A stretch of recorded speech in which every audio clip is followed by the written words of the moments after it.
My daughter-in-law smiled when she dumped me at Magnolia Pines. She smiled wider when she told me nobody would come looking. But she forgot about Dorothy. My wife had been dead for 2 years. Yet she was still protecting me in ways I could not imagine. Because buried beneath the flowers of our old family garden were secrets Priscilla never knew existed. Secrets that would cost her everything, her money, her marriage, and her freedom. But I am getting ahead of myself. Let me start from the morning it all began, the morning my own son drove me to a nursing home and could not even look me in the eye. My name is George Whitfield. I am 72 years old. For 31 years, I sat on the bench of the Chatham County Superior Court in Savannah, Georgia. I believed in fairness, in truth, in the idea that an honest life would be repaid with honesty in return. I was wrong about many things, but I was most wrong about the woman my son married. The car pulled into the parking lot of Magnolia Pines Senior Home on a Tuesday morning in early March. The air smelled the way Savannah always smells in spring, thick with magnolia blossoms and river mud, and the ghost of last night's rain clinging to the Spanish moss overhead. It should have been beautiful. Any other morning, I would have rolled down the window and breathed it in the way Dorothy taught me to, slowly, like you were tasting the season. But that morning, the sweetness in the air felt like mockery. Priscilla did not turn off the engine. She never intended to stay longer than it took to unload me. I sat in the back seat, my suitcase beside me, my hands resting on a wooden box, no bigger than a shoebox. Dorothy's box, the one she had pressed into my hands 2 years ago in the hospital, her fingers trembling, her voice barely a whisper. She told me to keep it close. She told me I would understand someday. I had not understood then. I was too consumed with losing her to hear what she was really saying. Priscilla glanced at me through the rearview mirror. Her eyes were the color of slate, hard and smooth, and utterly without warmth. She had the kind of beauty that announced itself when she walked into a room, sharp cheekbones, dark hair always styled just so, clothes that whispered money even when she had none of her own. But beauty without kindness is just architecture without a foundation. It looks impressive until the first storm hits. "We are here," she said flatly. "Get your things." My knees protested as I stepped out, the grinding ache reminding me I was no longer the man who used to walk the courthouse steps 2 at a time. I held the wooden box against my chest like it was the last piece of something precious, because it was. Nathan stood by the passenger door. My son, 34 years old, tall, with his mother's gentle eyes, and the posture of a man carrying something invisible and crushing. His hands were deep in his jacket pockets. His jaw was tight. He stared at the cracked asphalt beneath his shoes, as if the answer to every question he had ever feared was written in those fractures. I waited for him to say something. Anything. A word of comfort, an apology, even a lie about how this was only temporary. A father does not need honesty from his son in moments like this. He just needs to know his son still sees him as human. But Nathan said nothing. The silence stretched between us like the Spanish moss above our heads, long and gray and heavy with things that would never be spoken. I saw the shame in his shoulders, the tremor in his chin he fought to control. He was trapped, and we both knew it. Priscilla had wrapped herself around his life so tightly that he could not breathe without her permission. Knowing that did not make the silence hurt any less. Priscilla rolled down her window just enough to deliver her final words. She did not step out. She did not carry my suitcase. She did not pretend for even a moment that this was anything other than disposal. "You will die alone, old man," she said. Her voice dripped with something worse than anger. It dripped with certainty. "And I will plant roses over your grave." The window slid back up. The car reversed. And just like that, my son disappeared down the oak-lined road without turning his head, without lifting his hand, without giving me a single glance to carry into whatever came next. I stood in that parking lot for a long time. The wind scattered magnolia petals across the asphalt, white and waxy and already browning at the edges.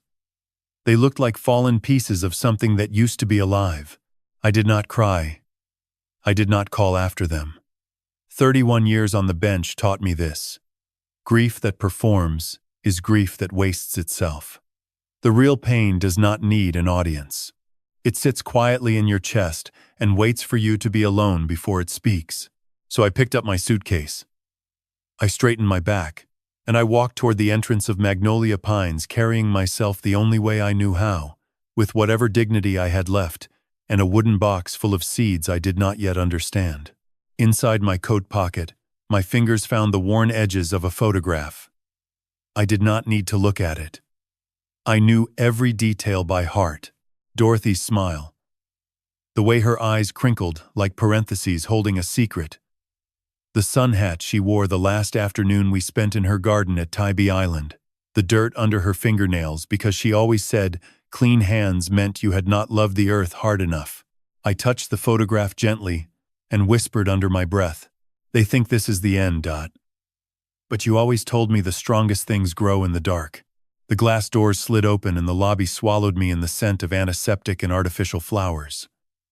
A woman behind the front desk handed me a clipboard. I filled out the forms with steady handwriting, because a judge learns early that the hand must never betray what the heart is feeling. Then a man appeared from a side office. Silver-haired, deep-lined face around my age. His nameplate read, Franklin Webb, Administrator. He took the clipboard, and his eyes moved down the page until they stopped on one line. The emergency contact line, where I had written Dorothy Whitfield, deceased. His hands trembled. Just slightly. Just for a moment. But I saw it the way a judge sees a witness flinch on the stand. He knew that name. He knew my wife. And whatever he knew made him reach into his desk drawer the moment I was out of sight and pull out a business card so old the edges had turned yellow. Franklin Webb said nothing as he led me down the east corridor.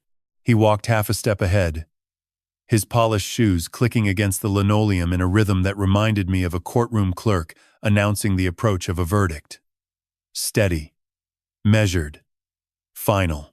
The hallway smelled of floor wax and boiled vegetables and something faintly medicinal that clung to the walls like a memory no one wanted to claim. Fluorescent lights hummed overhead, casting everything in a pale, washed-out glow that erased shadows and softened edges, as if the building itself was trying to make reality less sharp for the people who lived inside it. We passed open doors. I caught glimpses of rooms identical to the one that would become mine. An elderly woman sat in a recliner, watching a television with the sound turned off. A man in a wheelchair stared out a window at the courtyard below, his hands folded in his lap as though he were waiting for someone who had stopped coming long ago. "This is you," Franklin said, stopping at a door near the end of the hall. "Room 214. He opened the door and stepped aside. The room was small. A single bed with a metal frame, sheets tucked tight enough to bounce a quarter off. A narrow window overlooking a courtyard where a few residents walked in slow, careful circles around a concrete fountain that had been turned off for the season. A dresser with 3 drawers. A nightstand with a reading lamp that looked older than I was. This was my new life. Everything I had built in 72 years, the courtroom, the house on East Liberty Street, the garden Dorothy and I tended together for 4 decades, all of it reduced to a 10 by 12 room, with a view of a dry fountain. Franklin lingered in the doorway while I unpacked. I did not have much. Priscilla had allowed me 1 suitcase. She chose what went in it. Mostly old clothes. She considered not worth keeping for herself. I hung the shirts in the narrow closet, placed my socks and undergarments in the top drawer, and set my reading glasses on the nightstand beside the lamp. Then I placed Dorothy's photograph on the nightstand where it would be the first thing I saw each morning and the last thing I saw each night. The frame was worn at the corners from years of handling. In the picture, she stood in her garden at Tybee Island, dirt under her fingernails, sun hat slightly crooked, grinning the way she always grinned after a long afternoon of planting, like someone who had just told the earth a secret and was waiting for it to answer. Beside the photograph, I set the wooden box of seeds. I heard Franklin clear his throat behind me. His voice was quieter now, stripped of the professional tone he had used at the front desk. "If you need anything, Mr. Whitfield. Anything at all. My office is at the end of the main hall. The door is always open." I thanked him without turning around. I heard him hesitate, as if there was something else he wanted to say, something pressing against the back of his teeth, but he simply nodded and closed the door, leaving me alone with Dorothy's smile and a room that smelled like disinfectant and someone else's loneliness. I sat on the edge of the bed. The mattress was firm, the kind of firm that had nothing to do with comfort and everything to do with durability. I pressed my palms flat against the sheets and felt the institutional stiffness beneath my fingers. This bed was not designed for rest. It was designed to last. The afternoon passed in silence. I watched the light shift across the courtyard, the shadows of the oak trees lengthening like slow dark hands reaching across the concrete. A nurse brought dinner on a plastic tray at 5:30. Meatloaf, mashed potatoes, green beans from a can. I ate without tasting any of it. The way you eat when the act of chewing is simply something your body requires to continue existing. When night fell, the silence changed. It was no longer the daytime silence of unfamiliar routines and muffled footsteps. It was the nighttime silence of a place where people lay awake in identical rooms, staring at identical ceilings, wondering how their lives had narrowed to this. The bed was too firm. The pillow was too flat. The darkness pressed against my ears like something alive, something that breathed and waited and listened. I turned my head toward the nightstand. Dorothy's photograph was a pale rectangle in the faint light from the courtyard. I could just make out the shape of her smile, the crook of her hat, the garden blooming behind her in colors I could no longer see in the dark, but knew by heart. I reached for the wooden box and held it against my chest. The weight of it was modest, no more than a few pounds, but it carried something heavier than seeds. It carried Dorothy's last intention, and I still did not know what that intention was. My mind would not rest. It pulled me backward, the way a river pulls a fallen branch, not violently, but with a current too strong to resist. 3 years backward, to the beginning of the end. To the Thanksgiving dinner when Nathan brought Priscilla home for the first time, and she stood in our kitchen with a smile so perfect it could have been painted on. She complimented Dorothy's garden. She asked about my years on the bench. She laughed at the right moments, and listened at the right moments, and touched Nathan's arm with a tenderness that made me believe my son had found something rare. I had been a judge for 3 decades. I had watched liars and manipulators perform in my courtroom every single day. And yet, I did not see what was standing right in front of me. Dorothy saw it. From the very first evening, something, in my wife's expression, shifted. Not suspicion exactly, but the careful. I did not listen to her then. That was the mistake that cost me everything. And somewhere at the end of the main corridor, behind a closed office door, Franklin Webb sat at his desk under the glow of a single lamp. He turned the yellowed business card over in his fingers, reading the name printed in small, precise letters. Then he picked up the telephone and dialed a number he had been holding on to for 3 years, waiting for exactly this night. The line connected. A woman's voice answered, calm and professional. Franklin spoke 4 words that would change the rest of my life. She was right. He is here. When Priscilla first entered our lives, she arrived the way invasive species always do, looking like exactly what the garden needed. It was Thanksgiving, 3 years before Dorothy died. Nathan drove up from downtown Savannah with a woman we had never met. And from the moment she stepped through the front door of our house on East Liberty Street, she performed. I use that word deliberately.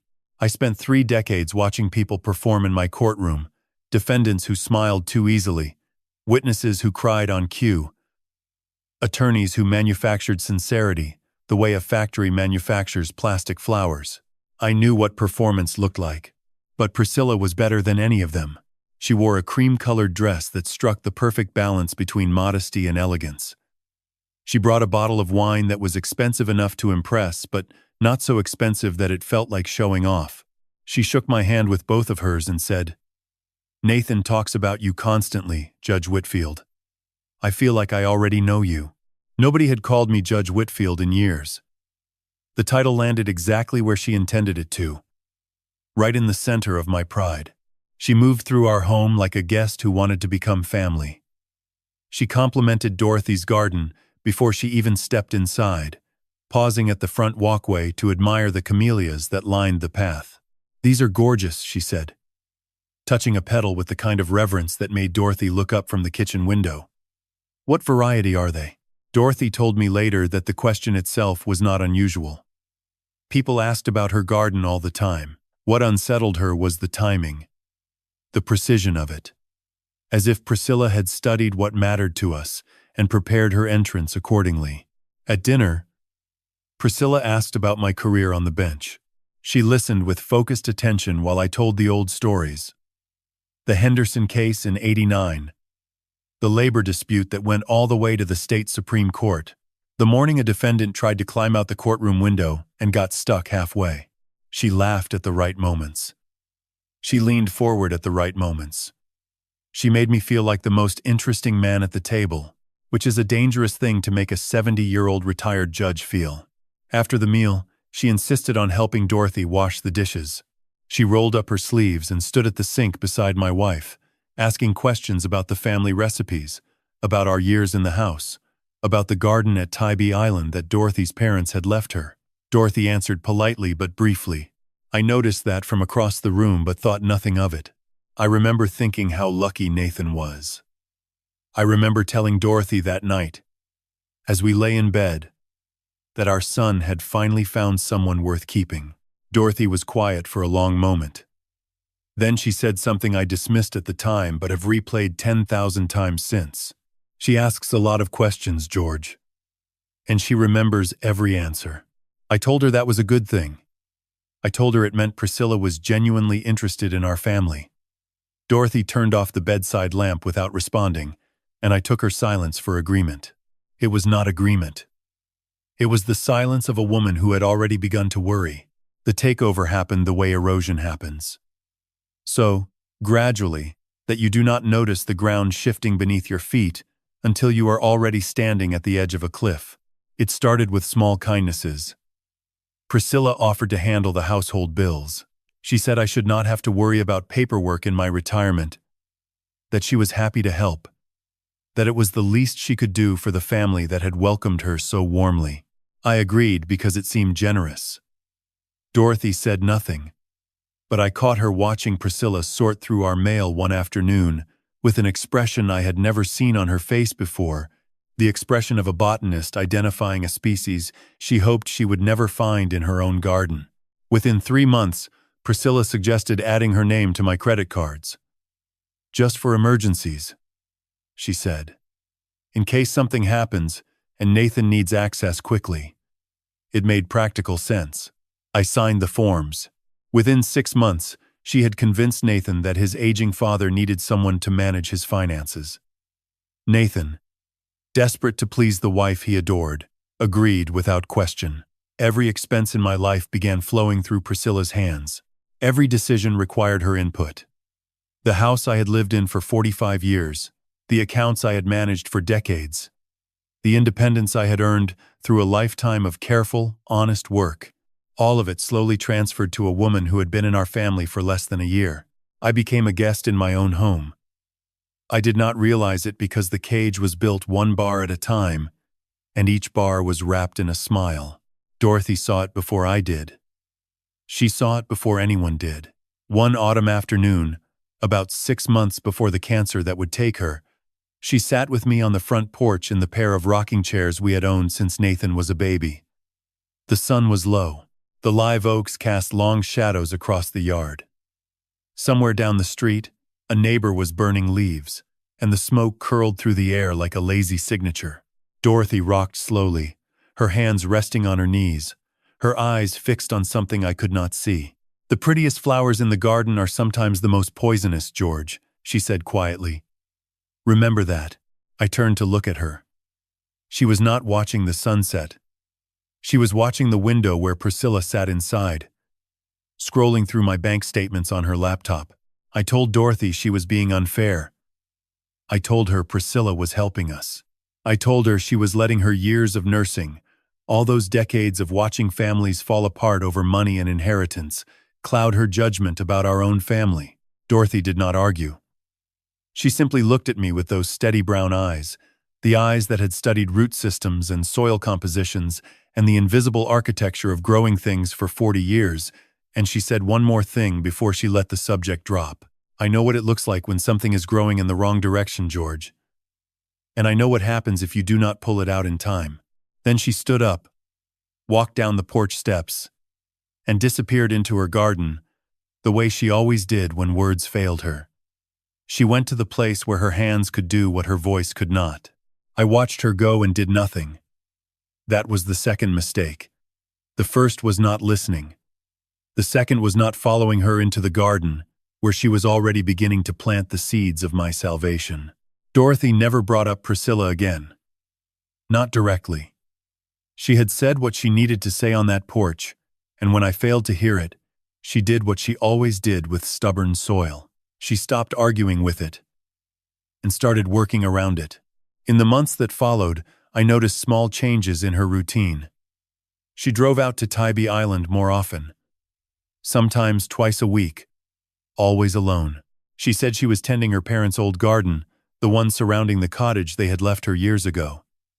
I had no reason to doubt her. Dorothy and that garden were inseparable. She had spent her childhood there, learning the names of every flower and vine from her mother. And she returned to it the way some people return to prayer, with devotion and a need that did not require explanation. But one evening, about 8 months before the stroke that would take her, we were sorting old documents in the study when Dorothy held up a property deed and said, almost casually, "I sold the house on Tybee." I looked up from the stack of tax returns I was organizing. "You sold it? When?" "Last month." I set the papers down. That house had been in her family for 3 generations. Her parents had raised her there. She had pressed flowers from that garden into every book she owned. The idea that she would sell it without discussing it with me was so unlike Dorothy that I felt a flicker of something close to alarm. "What did you do with the money?" I asked, expecting her to say she had added it to our retirement account or donated it to the botanical society she had supported for decades. Instead, she smiled. It was the kind of smile that held a secret the way a closed fist holds a key, tight and deliberate, and not quite ready to open. "I planted it somewhere safe," she said. "Somewhere even the roots cannot be pulled up." I asked what she meant. She changed the subject, with the practiced ease of a woman who had lived with a judge long enough to know how to redirect a line of questioning. "I let it go because I trusted my wife completely, and because I assumed she would explain when the time was right. She never did." The stroke came on a Sunday morning in March, 2 years before Priscilla would drive me to Magnolia Pines on another March morning that smelled of magnolias and endings. Dorothy was in the kitchen making coffee. I heard the cup shatter before I heard her fall. By the time I reached her, she was on the floor, her left hand still reaching for the counter, her eyes wide, with the particular terror of a body betraying itself without warning. The ambulance came in 7 minutes. The hospital kept her for 9 days. She regained consciousness twice. The first time, she looked at me and squeezed my hand with surprising strength and said words I would not understand for 2 more years. "Promise me you will trust the garden, George. Everything you need is already growing." I promised. I would have promised her anything in that moment. I would have promised to fly, if she had asked me to. The second time she woke, she pressed the wooden box of seeds into my hands. Her fingers were cold. Her voice was barely a thread of sound. "Keep this close. You will understand someday." Dorothy Whitfield died on a Wednesday afternoon with her hand in mine, and the scent of the hospital flowers mixing with the antiseptic in a combination that I will associate with loss for the rest of my life. The woman who had studied living things for 4 decades, who believed that every seed carried a promise and every root system told a story, was gone. I buried her in Bonaventure Cemetery, beneath a live oak draped in Spanish moss. And I visited her grave every Sunday morning for 2 years, bringing white lilies because they were her favorite, and sitting on the stone bench beside her headstone until the groundskeeper gently reminded me that visiting hours were ending. The 2 years between Dorothy's death and my arrival at Magnolia Pines passed in a fog of grief and gradual surrender. Without Dorothy's quiet vigilance, Priscilla's control expanded unchecked. She moved into the house on East Liberty Street. She redecorated rooms Dorothy had arranged. She replaced the kitchen curtains, rearranged the living room furniture, and removed most of Dorothy's photographs from the mantelpiece, replacing them with pictures of herself and Nathan at various restaurants and vacation spots. She convinced Nathan that I was showing signs of confusion. She told his friends I was becoming difficult. She whispered, constantly and carefully, poisoning my son's perception of me one small lie at a time. Your father seems forgetful lately. Did you notice he asked the same question twice? Maybe he should not be driving anymore. The lies were small enough to dismiss individually but devastating in accumulation, like drops of water wearing through stone. By the time Priscilla packed my suitcase and announced I was relocating, I had no allies, no access to my own finances, and no energy left to fight. Dorothy's warnings echoed somewhere in the back of my mind, but grief had made me deaf to everything except the silence she left behind. I should have fought.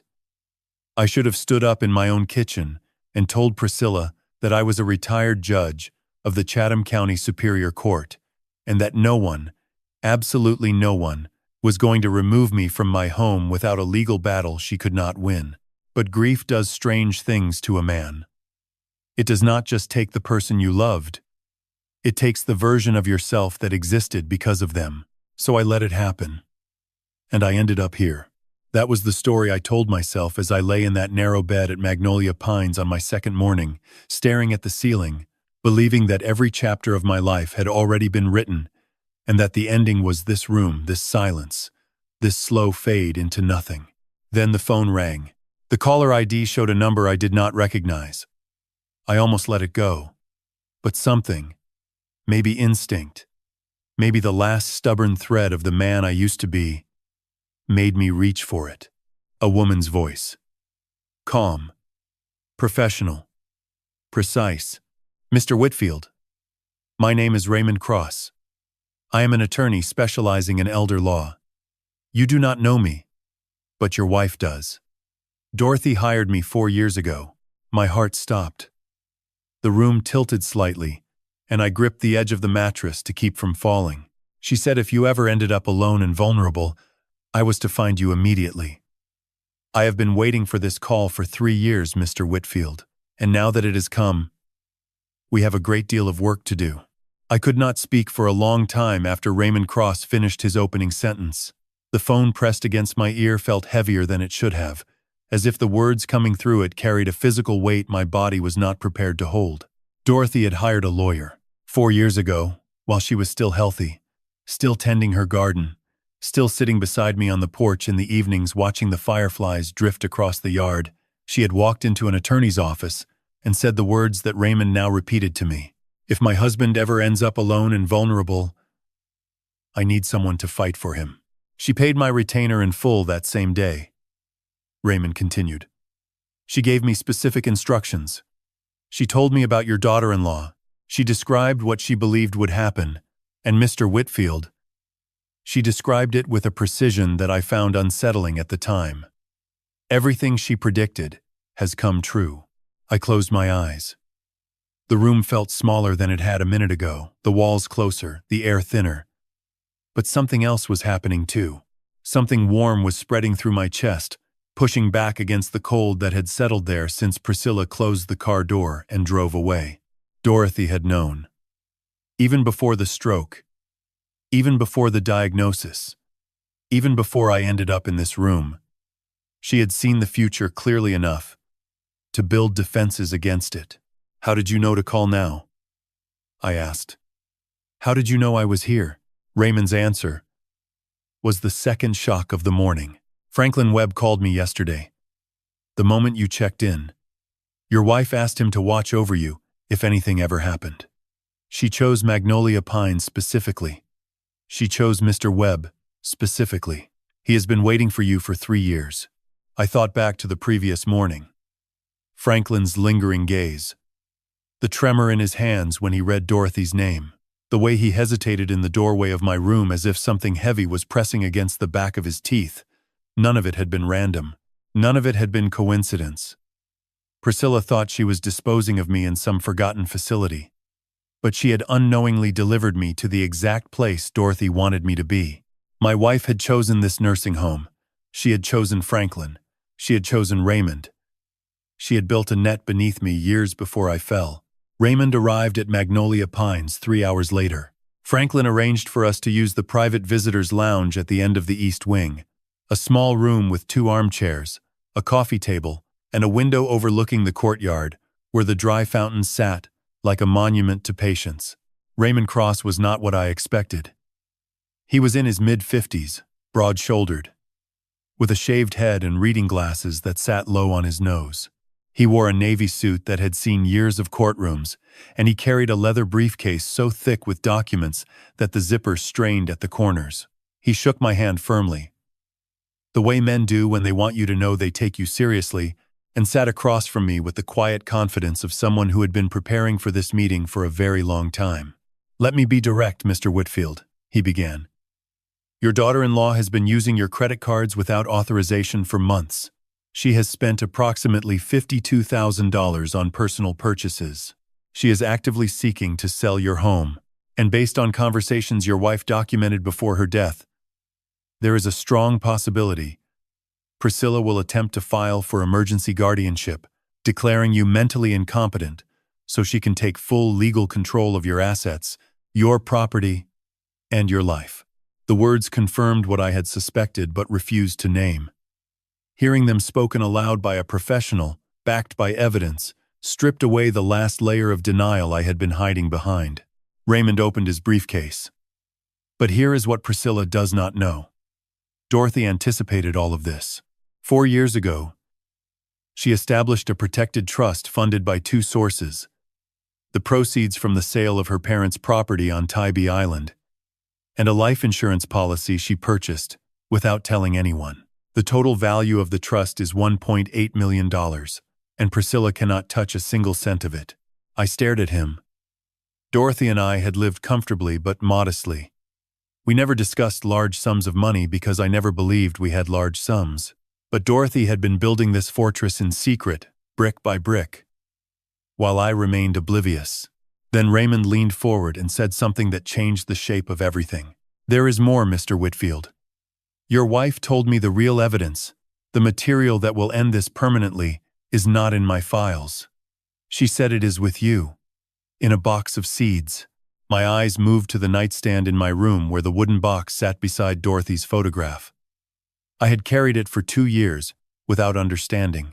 I had held it against my chest in the back of Priscilla's car, without knowing what it contained. Raymond accompanied me back to my room. I lifted the wooden box and set it on the bed between us. My hands trembled as I opened the lid. Inside, arranged neatly on a layer of dried lavender, were dozens of seed packets. Dorothy's handwriting labeled each one: camellia, azalea, jasmine, magnolia, hydrangea, wisteria, rose. Beneath the seed packets, pressed flat against the bottom, was a folded piece of paper. I lifted it carefully. It was a hand-drawn map of a garden, Dorothy's precise botanical illustration style, showing 7 planting positions, each marked with the name of a flower. I recognized the layout immediately. It was the garden at Tybee Island. The property she had sold, but the garden remained. I turned the map over.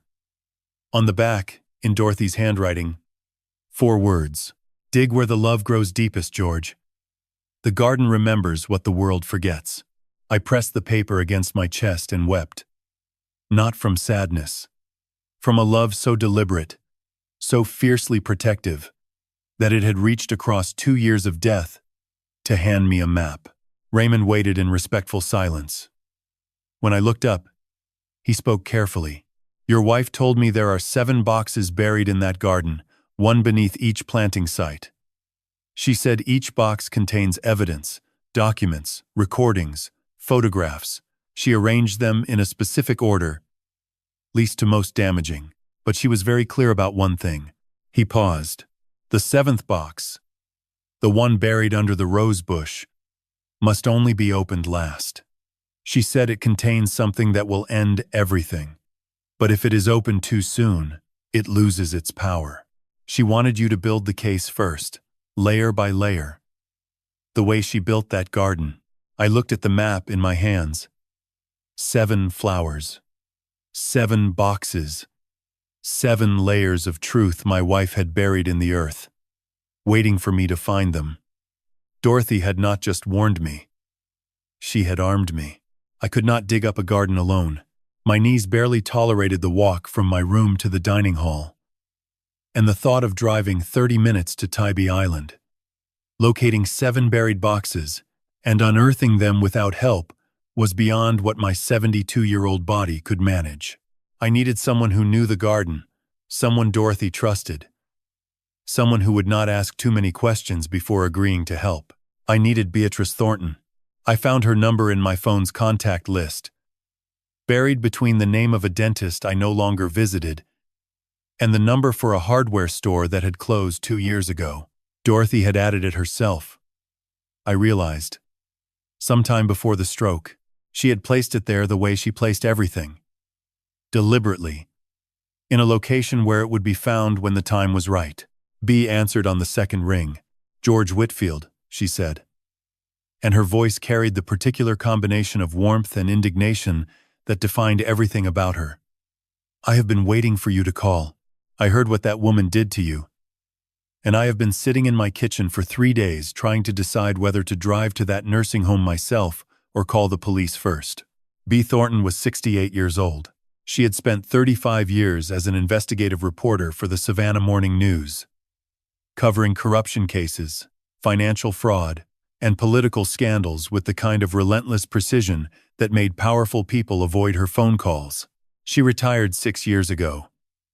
Not because she wanted to, but because the newspaper industry collapsed around her like a building losing its load-bearing walls. She moved to Tybee Island, into the cottage 3 doors down from Dorothy's parents' house, and discovered that the only thing more addictive than chasing the truth for a living was chasing it for free. She and Dorothy became friends almost immediately. 2 women in their 60s, both fiercely intelligent, both more comfortable with growing things than with small talk. Dorothy taught B how to cultivate azaleas in the salt air. B taught Dorothy how to file public records requests. It was, by all accounts, one of the most productive friendships either of them had ever had. I told B everything. The trust, Raymond, cross, the wooden box, the map with 7 marked positions. She listened without interrupting, which for B was an act of extraordinary restraint. When I finished, she was quiet for exactly 3 seconds. "Dorothy told me once," she said, her voice dropping to something softer than I had ever heard from her. She said, "B, if anything ever happens to George, go to the garden." She made me promise. I thought she was being dramatic. I should have known better. That woman was never dramatic a day in her life. She was precise. "Can you take me there?" I asked. "I will pick you up tomorrow morning at 8, she said. "Wear shoes you do not mind getting dirty." Franklin arranged for a day pass without hesitation. He signed the paperwork himself, and as he handed me the form, he said quietly, "Take your time, Mr. Whitfield. The garden has been waiting." B arrived in a dusty green pickup truck with a shovel in the bed and a thermos of black coffee on the passenger seat. She was exactly as I remembered her. Compact and sharp-eyed, with silver hair cut short and practical. The kind of woman who could make a senator stammer with a single, well-placed question. She wore gardening gloves and a faded denim jacket, and she looked at me with the expression of someone who had just been handed the most important assignment of her retirement. "Get in," she said. "We have digging to do." The drive to Tybee Island took 30 minutes along roads I had traveled 1,000 times with Dorothy. The marshes stretched out on either side of the highway, vast and green and shimmering in the morning light. Egrets stood motionless in the shallow water. The air smelled of salt and pluff mud, the particular scent of the Georgia coast that Dorothy said reminded her of the earth breathing. When we turned onto the narrow road that led to the cottage, my chest tightened. I had not been here since Dorothy's death. I had avoided it the way you avoid places that hold too much of someone you have lost, not because the memories are painful, but because they are so vivid they trick you into thinking the person might still be there. The cottage was smaller than I remembered. The paint was peeling. The shutters needed repair. But the garden was alive. That was what stopped me in my tracks. 2 years without anyone tending it. 2 years of neglect and weather and salt air, and the garden was thriving. The camellias along the front path were heavy with pink blossoms. The azaleas by the fence blazed orange and red. The jasmine near the side gate filled the air with a sweetness so intense I had to steady myself against the truck. Dorothy had planted this garden to survive without her. She had chosen species that were self-sustaining, deep-rooted, resistant to drought and salt and abandonment. She had built a garden that would keep itself alive long enough for me to find what she had buried beneath it. I stood at the edge of the path, holding the map, tears running down my face. Bee stood beside me, silent for once, giving me the space to feel what needed to be felt. She is still here, I whispered. She is in every single root. Then I unfolded the map and pointed to the first marked position. A camellia bush near the southeast corner of the garden, its branches heavy with blossoms the color of pale coral. We start here. Bee drove the shovel into the earth. The soil was dark and moist, rich with years of compost and care. She dug carefully, methodically, the way a reporter follows a lead, with patience and the understanding that what matters most is usually buried just below the surface. 18 inches down, the shovel struck something solid. Bee knelt and brushed the dirt away with her gloved hands. A waterproof plastic container, about the size of a cigar box, sealed with duct tape and placed inside a Ziploc bag. Dorothy had taken no chances. I opened it with trembling fingers. Inside were documents, bank statements, credit card records, printouts of transactions spanning 8 months, each one highlighted in Dorothy's precise hand. Purchases totaling $52,000 charged to my accounts by Priscilla, luxury handbags, spa treatments, restaurant bills, jewelry, clothing from stores I had never heard of. Dorothy had photocopied everything before Priscilla could erase the trail. She had preserved the evidence while pretending not to notice the theft happening under her own roof. At the bottom of the container, folded neatly, was a note in Dorothy's handwriting. This is just the beginning. The camellia was the easiest to find. The next one will not be. Bee read the note over my shoulder and let out a low whistle. Your wife, she said, shaking her head with something between admiration and disbelief, was the best investigator I never had the privilege of working with. Dorothy was right. The next one was not easy. We returned to the garden the following morning. The March air was cooler than the day before, a thin mist rolling in from the marshes and settling among the flower beds like gauze, laid gently over a wound. Bee arrived with the same shovel, the same thermos, and a digital camera she had dug out of her reporting days. Old habits, she said, tucking it into her jacket pocket. I never trust evidence I cannot photograph. The second mark on Dorothy's map pointed to an azalea bush on the west side of the garden, near a low stone wall that separated the property from the salt marsh beyond. The azaleas were blooming in deep coral and crimson, their petals still damp with morning dew. Bee drove the shovel in and began to dig. This one was deeper, 2 feet down instead of 18 inches, as if Dorothy had wanted to make sure that rain and erosion and the slow shifting of coastal soil would never accidentally reveal what she had placed there. When the shovel finally struck the container, Bea had to widen the hole to lift it out. She handed it to me, dirt still clinging to the sealed plastic, and stepped back. Inside was a small digital recorder, the kind you could buy at any electronics store. Compact, unremarkable, The sort of device a journalist would recognize immediately. Bia's eyes sharpened when she saw it. I pressed play. Priscilla's voice filled the garden, crisp and confident, the voice of a woman who had no idea she was being recorded. The property is worth at least $3 million, based on the lot size and the location, she said. But we need to move before the old man realizes what is happening. Once he is out of the picture, we can list it within the month. The neighborhood is hot right now. Savannah real estate has not been this strong in 20 years. A man's voice responded. I did not recognize it, but the tone was unmistakably professional. A real estate agent discussing terms. And the title is in his name? For now. Priscilla said. But that will not be a problem. I have access to everything. His son does whatever I tell him. And the old man is too confused to notice. Too confused. The words cut through me like a blade drawn slowly across skin. I was not confused. I had never been confused. But Priscilla had been telling everyone. Nathan, the bank, her friends, this real estate agent, that I was losing my mind, constructing a narrative of decline that would make her theft invisible and her control absolute. Bia took the recorder from my hands and played the conversation again, this time photographing the device's screen showing the date and duration. 3 months before Dorothy died. She said, quietly, "Your wife recorded this 3 months before her stroke." Dorothy had been listening. While Priscilla thought she was the only one watching, Dorothy had been watching back, silently gathering evidence, the way she gathered seeds. Carefully, patiently, storing each one in the dark until the season was right. We moved to the third position on the map, the jasmine bush near the side gate. Its white star-shaped blossoms releasing a fragrance so sweet it felt almost aggressive, as if the plant was trying to distract you from what lay beneath it. The third box was the same size as the first but heavier.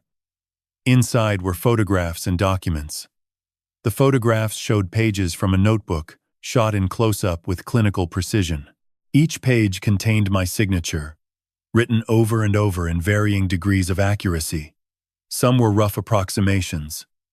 Others were nearly perfect. The handwriting was not mine. It was Priscilla's. She had been practicing, B said. Her voice flat with the particular calm that experienced reporters adopt when they encounter something genuinely monstrous. She was learning how to forge your signature. Beneath the photographs were photocopies of financial documents bearing signatures that looked like mine but were not. Authorization forms for account transfers. A power of attorney document I had never seen, let alone signed. Each forgery was marked with a small pencil dot in the lower right corner. Dorothy's way of flagging the fakes without altering the documents themselves. I sat down on the low stone wall beside the azaleas. The garden hummed with bees and birdsong and the distant rhythm of the tide beyond the marsh. The world was beautiful and terrible at the same time. The way it always is when you discover that someone you welcomed into your home was stealing from you with a pen and a smile. You saw everything, didn't you, Dot? I said to no one and to her. Even when I was blind, you were watching. Bee sat beside me, the camera in her lap. The evidence spread between us like a hand of cards, dealt by a ghost. George, she said, there is something else. In the recording, Priscilla mentions something. She says, this is not like the Florida thing. This is cleaner. I frowned. I had heard the words but had not registered their significance. The Florida thing. It meant nothing to me. Priscilla was from Savannah, or so she had always claimed. She and Nathan met at a fundraiser downtown. There was no Florida in any story she had ever told. Bee's eyes narrowed the way they used to when she was 3 paragraphs into a story and sensed the real headline was buried on page 7. That phrase, she said, the Florida thing. That is not a casual reference. That is someone comparing 2 operations, 2 schemes. Whatever she did in Florida, she thinks this one is better. I looked at the garden around me. 6 boxes still waited beneath the soil.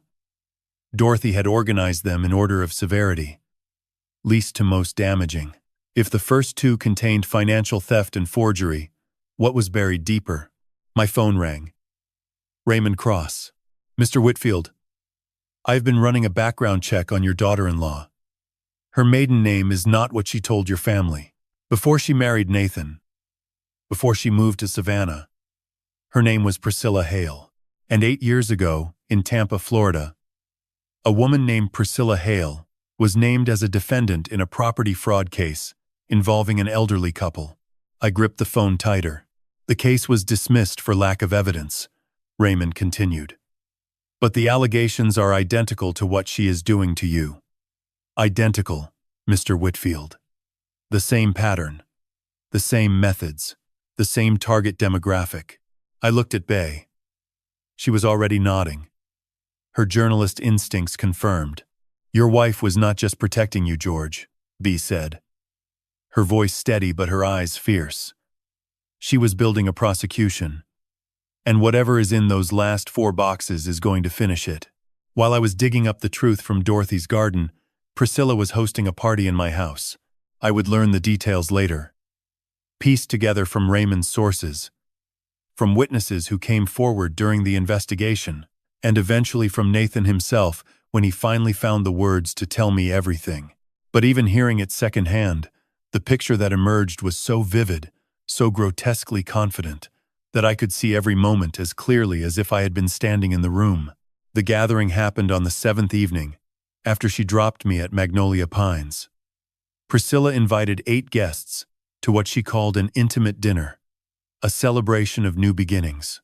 My house on East Liberty Street, the house where Dorothy and I had raised our son, where we had hosted 37 Thanksgivings, where I had carried my wife across the threshold the day we moved in, and carried her memory through those same rooms every day after she died. That house was dressed up like a showroom. Priscilla had brought in flowers. Not from a garden, from a florist. Expensive arrangements in tall glass vases. The kind of flowers that look stunning for 3 days and then collapse into brown mush because they have no roots. She set them on every surface. Dorothy's dining table, Dorothy's mantelpiece, the kitchen counter, where my wife used to roll out pie dough. On Thanksgiving morning, she gave tours. She walked her guests through the rooms, the way a real estate agent walks potential buyers through a listing, pointing out features, suggesting improvements, describing the renovations she had already planned. This living room has incredible bones, she told a couple I did not know. I am thinking of opening up that wall to create a flow into the dining space. And that kitchen is completely original, which means completely outdated. We are gutting it this summer. She gestured toward Dorothy's china cabinet, the one that had belonged to Dorothy's grandmother, the one that held plates my wife had eaten from as a child. That antique is going to a dealer on Broughton Street, Priscilla said. I have already picked out a modern replacement. Clean lines. No dust collectors. One of the guests asked about me. Where was Nathan's father? Was he not living here anymore? Priscilla waved her hand the way you wave away an insect. He is in a care facility, she said. It was time. He was not really himself anymore, if you know what I mean. She tapped her temple with one perfectly manicured finger and rolled her eyes. Sad, really. But now we can finally move forward without the constant worry. She spoke about me the way people speak about an old appliance that has been hauled to the curb. A thing that once served a purpose and no longer does. But the dinner was not really about celebration. It was about business. The real guest of honor arrived at 8:30, an hour after everyone else, the way important people arrive when they want the room to feel their absence before their presence. Vivian Hale stepped through the front door in a charcoal blazer and heels that clicked against the hardwood with the precision of a metronome. She was 58 years old, Priscilla's mother, and she carried herself with the kind of authority that does not ask for attention, but takes it. Her hair was silver blonde, cut sharp at the jawline. Her eyes scanned the room the way a general scans a battlefield, identifying assets, calculating positions, measuring distances. She had driven up from Jacksonville that afternoon.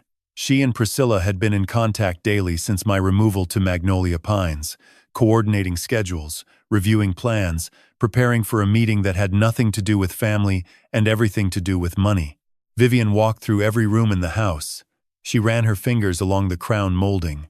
She checked the hardwood floors, opened closets, counted bedrooms, and stood at the back window staring at the lot with the appraising stillness of a woman who saw dollar signs in every square foot. "The property is better than the photos," she told Priscilla once the other guests had settled in the living room with their wine. "The lot alone is worth $2 million in this market. With the house, fully renovated, you are looking at 4, maybe 4.5. Then she sat down across from a man who had arrived with her. A quiet figure, in an expensive suit, who had spoken to no one all evening. Nathan told me later that the man was a developer from Hilton Head, someone Vivian had been working with for years on resort properties along the southeast coast. The developer spoke for the first time. $4.5 million, he said, if we close within 60 days. After that, my investment group pivots to a property on Hilton Head. The window is narrow, and it does not reopen. 60 days. The number settled over the room like a timer being set. Priscilla nodded. Her face flushed with excitement and wine. 60 days. That is plenty of time. Once I have the title cleared, we can move immediately. Vivian studied her daughter with the expression of a teacher evaluating a student who has potential but lacks discipline. "Do not get ahead of yourself," she said. "The title is still in his name. We need to accelerate the timeline. I will explain how after our guests leave." Nathan sat in the corner of the living room through all of this. He held a glass of bourbon he had been nursing for 2 hours. The ice long melted, the liquid warm. He had not spoken since the developer arrived. He had not spoken since Vivian arrived.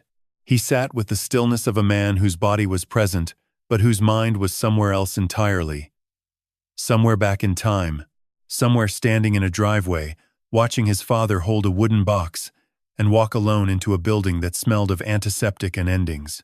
When the last guest left and Priscilla began clearing plates, Nathan slipped out the back door onto the porch.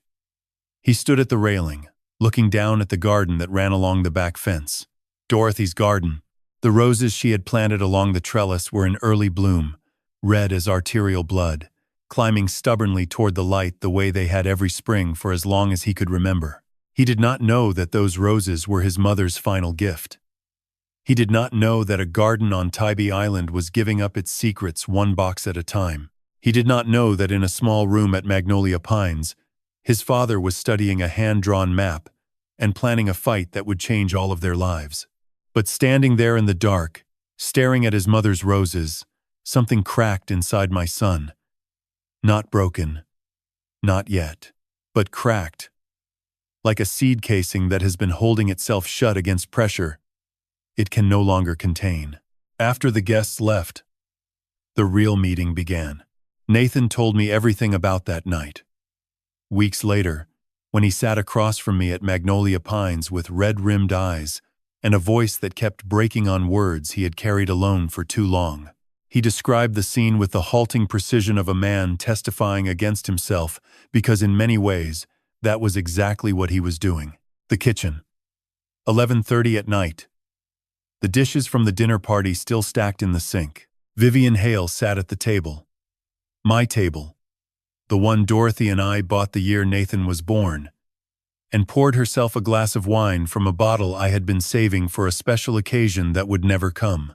Priscilla sat across from her, mascara slightly smudged, the buzz of the evening still glowing in her cheeks. The other guests were gone. Nathan had gone upstairs to bed. Or so they believed. "You need to move faster," Vivian said. Her voice was not loud. It did not need to be. It carried the quiet authority of a woman who had been giving orders her entire life and expected them to be followed without question. "The 60-day window is real. If the developer walks, we lose $4.5 million. That is not the kind of money you get a second chance at." Priscilla's smile faded. "I know, Mom, but the old man's accounts are still in his name. I cannot sell a house I do not own. I need the title. And to get the title, I need either his signature or legal authority to sign on his behalf." Vivian took a slow sip of wine, studying her daughter the way a chess player studies the board, 3 moves ahead. "Then we file for emergency guardianship," she said. The words landed on the table between them, like a document being placed into evidence. Guardianship. The legal equivalent of erasing a person, of taking their name off their own life and writing yours in its place. Priscilla frowned. "How does that work exactly?" Vivian set down her glass. "We petition the court to declare George mentally incompetent. We claim he is a danger to himself, that he cannot manage his own affairs, that he requires a legal guardian to make decisions on his behalf. The court appoints a guardian, which will be you, and once that happens, you control everything. His finances, his property, his medical decisions. He cannot hire a lawyer because he no longer has the legal standing to enter into a contract. He cannot contest the sale because he no longer has the right to own property. In the eyes of the law, he stops being a person and becomes a case number." Priscilla stared at her mother. "Can we actually do that? Just take someone's rights away?" Vivian smiled. It was the kind of smile that had no warmth in it. The kind that exists only in the muscles of the face and never reaches the eyes. "The system is designed for exactly this purpose," she said. "It is meant to protect vulnerable adults from themselves. All we have to do is convince a judge that George is vulnerable. Given his age, his recent relocation to a nursing facility, and the narrative we have already established about his cognitive decline, it will not be difficult. Judges see these cases every day. They are predisposed to believe that elderly people need protection. But what about a doctor? We need medical documentation." Vivian's smile widened. "I know a physician in Jacksonville, Dr. Leland March. He has signed affidavits for me before. He does not ask questions that are not worth asking, and his fees are reasonable for the service he provides." Before. The word hung in the air like smoke. Priscilla looked at her mother with something that might have been surprise or might have been recognition, the look of a student realizing that the teacher has been playing a longer game than anyone suspected. "You have done this before," Priscilla said. It was not a question. Vivian picked up her wineglass and swirled it gently. "The system is designed for people who understand how to use it. And I understand it better than most. By this time next month, you will own everything George Whitfield has. The house, the land, whatever savings he has left. And he will spend whatever years remain in a state facility where no one will listen to him, because legally, his voice will no longer exist." She raised her glass as if toasting. 60 days, darling. That is all we need." In the darkened hallway outside the kitchen, Nathan stood with his back pressed flat against the wall. He had come downstairs for a glass of water. That was all. A glass of water. The kind of ordinary, forgettable errand that a person does without thinking. That carries no weight and leaves no mark. Except this time, it carried the weight of everything. He heard every word. He heard his mother-in-law describe how to legally erase his father. He heard his wife accept the plan without moral hesitation. He heard them discuss a doctor who would fabricate medical records for the right price. He heard them calculate the value of his father's life in square footage and closing costs. Nathan did not move. He did not breathe loudly. He stood in that hallway and felt something fracture inside him. Not the small crack he had felt on the porch staring at his mother's roses, but something structural, something load-bearing, something that once broken could never be repaired. He went back upstairs without the water. He lay beside his sleeping wife and stared at the ceiling until dawn, replaying the conversation, measuring each word against the man he had once believed himself to be. Meanwhile, 30 minutes away at Magnolia Pines, I was sitting in my room with Raymond Cross, executing the other half of a war Priscilla did not know she was fighting. Raymond had prepared the counterattack with surgical precision. That evening, he filed the final paperwork to transfer every asset in my name into the protected trust Dorothy had established. He drafted formal letters to every financial institution where Priscilla had access to my accounts, Letters that would be sent by certified mail the following morning, each one revoking her authorization immediately and permanently. The language was devastating in its simplicity. All authorizations previously granted to Priscilla Whitfield, regarding accounts held by George Whitfield, are hereby revoked effective immediately, due to unauthorized use and suspected financial exploitation. Within 72 hours, Raymond said, every credit card she has been using will be blocked. Every account she thought she controlled will be locked. She will receive no warning. One moment she will be spending your money, and the next moment she will be standing at a register watching her card decline. He paused, then added with quiet satisfaction, and there will not be a single thing she can do about it. I looked at Dorothy's photograph on the nightstand. Her smile, her crinkled eyes, the dirt under her fingernails. 72 hours, I whispered. Somewhere across town, in my house, my son lay awake in the dark, staring at the ceiling, holding a photograph he had pulled from his wallet, a photograph of me teaching him to ride a bicycle, both of us laughing, his small hands gripping the handlebars, my steady hand on the seat behind him. He did not sleep that night. Neither did I. But for very different reasons. 72 hours pass the way. A fuse burns. Silently, invisibly, and with absolute certainty about what waits at the end. Raymond called me on the morning of the third day. His voice carried the measured satisfaction of a man who had spent his career timing legal maneuvers to the hour and had never once miscounted. It is done, he said. As of 9 o'clock this morning, every card linked to your accounts has been deactivated. The banks have complied with our authorization revocation. Priscilla Whitfield no longer has access to a single dollar in your name. I thanked him and set the phone on my nightstand beside Dorothy's photograph. The counterattack had begun. Somewhere across Savannah, Priscilla was going about her morning completely unaware that the financial foundation she had stolen from beneath me had just been pulled out from under her. I felt no guilt. I felt no hesitation.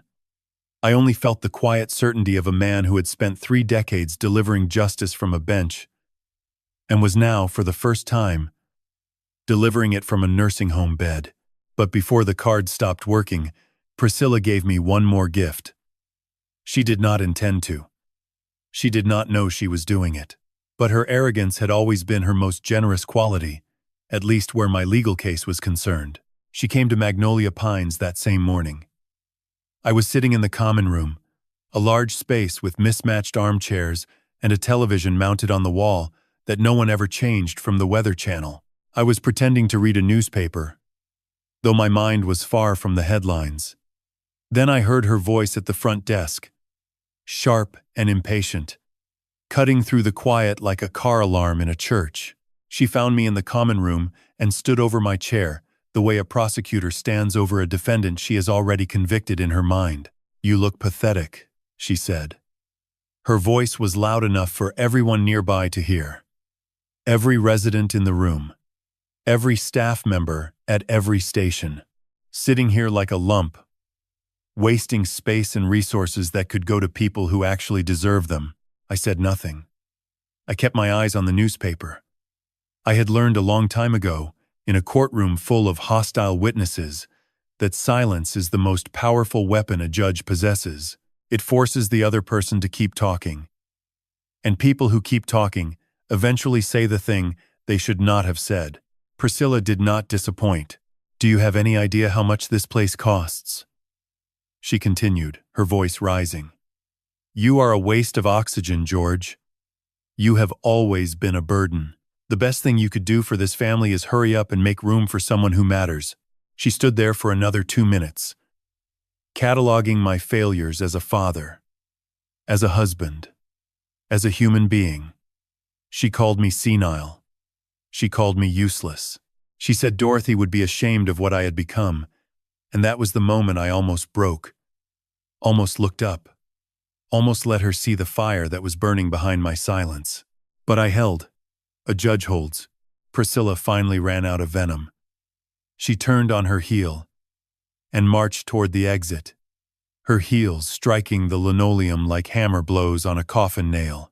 She did not notice Franklin Webb, watching from his office doorway, with calm, focused attention. She did not notice the security camera in the corner of the common room, its small red light blinking steadily. She did not notice the nurse at the coffee station, who had stopped pouring and was writing careful notes on a clipboard. In her arrogance, she had just created 3 witnesses and a video recording of elder abuse. And she had no idea. Franklin approached me after her car pulled out of the parking lot. He sat in the chair beside mine and said quietly, "She just made a terrible mistake, Mr. Whitfield." And I documented every second of it. I nodded. Dorothy always said the loudest people in the garden are the ones who do not realize they are being watched by every bird in the trees. The humiliation happened that same afternoon. I learned the details later from Raymond, who obtained the restaurant's security footage as part of our evidence file. But even without seeing the video, I could reconstruct the scene with the precision of a man who had spent decades evaluating human behavior under pressure. Priscilla had arranged a lunch meeting at one of Savannah's most expensive restaurants, a place on Broughton Street where the napkins were linen and the entrees started at $45.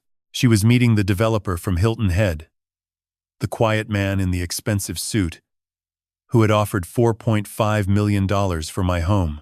This was supposed to be the next step. A working lunch to discuss timelines and contracts and the details of a sale that Priscilla believed was inevitable. She ordered confidently. Steak. A bottle of wine that cost more than my weekly meals at Magnolia Pines.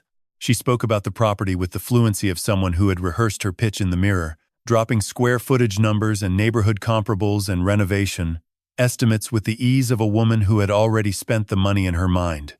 When the check arrived, Priscilla handed over her card with the practiced grace of someone who had never been told no. The machine processed for a moment. Then it beeped. The server returned with an apologetic expression. "I am sorry, ma'am. This card has been declined." Priscilla laughed. "That is impossible. Run it again." Declined. She pulled out a second card. One of mine. Declined. A third. Declined. A fourth. Declined. The developer watched from across the table, his expression shifting from polite patience to quiet concern.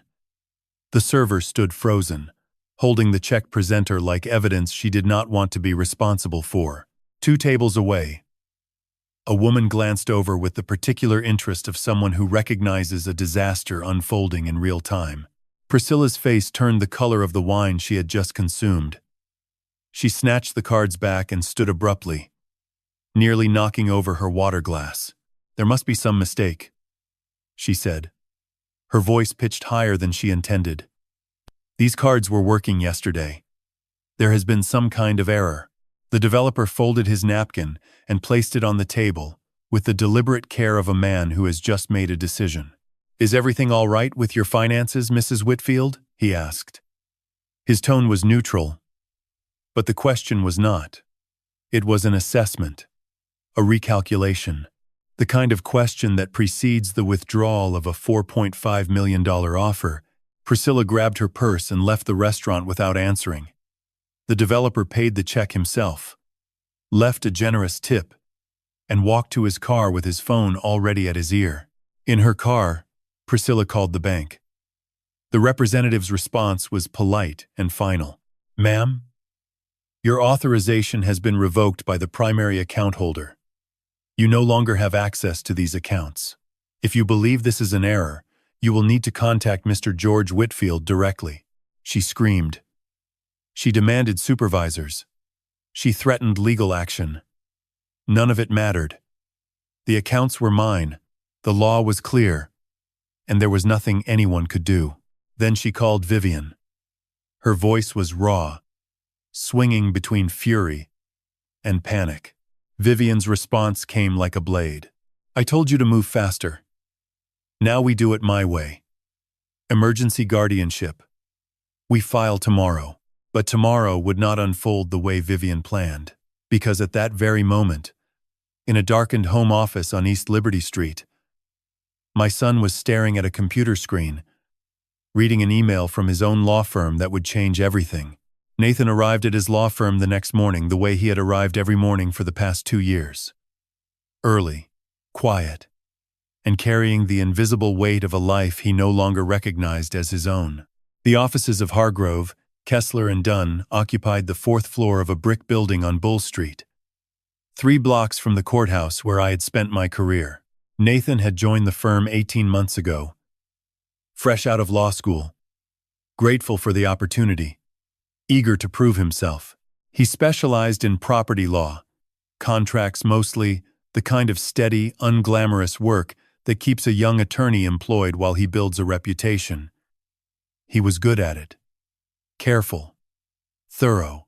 The kind of lawyer who read every footnote and flagged every inconsistency, qualities he had learned not from law school, but from growing up in the home of a judge, who believed that details were the difference between justice and disaster.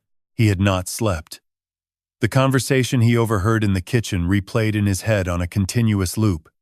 Vivian's cold instructions, Priscilla's eager compliance, the clinical description of how to erase a man from his own life. He drank coffee at his desk without tasting it and stared at his computer screen without reading what was on it. At 9:15, he walked to the copy room to retrieve a set of documents he had printed the day before.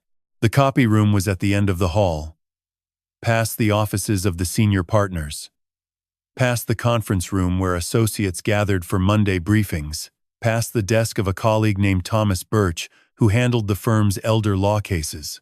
Thomas was not at his desk, but a file was. It sat in the center of the desk blotter, a manila folder with a red priority tab clipped to the corner, the kind of folder the firm used for expedited filings, cases that needed to be processed within days rather than weeks.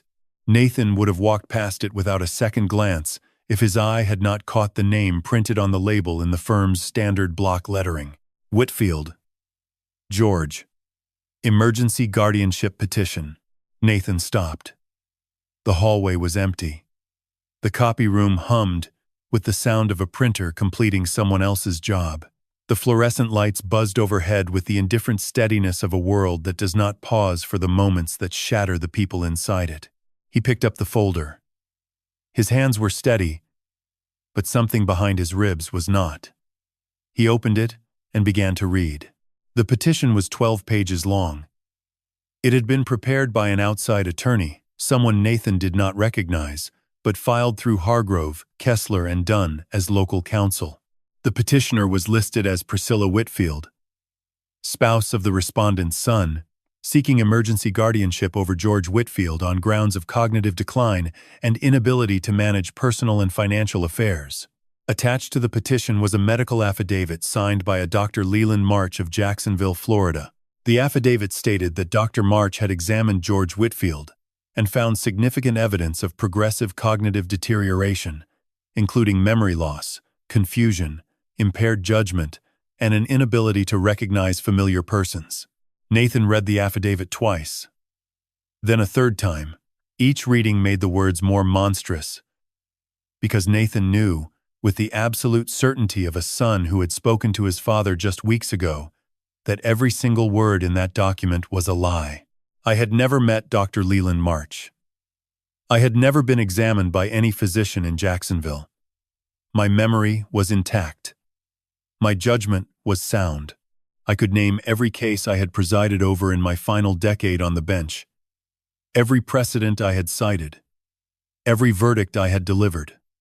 The affidavit was not a medical opinion. It was a fabrication, a forgery dressed in clinical language and signed by a man who had been paid to write whatever Vivian Hale told him to write.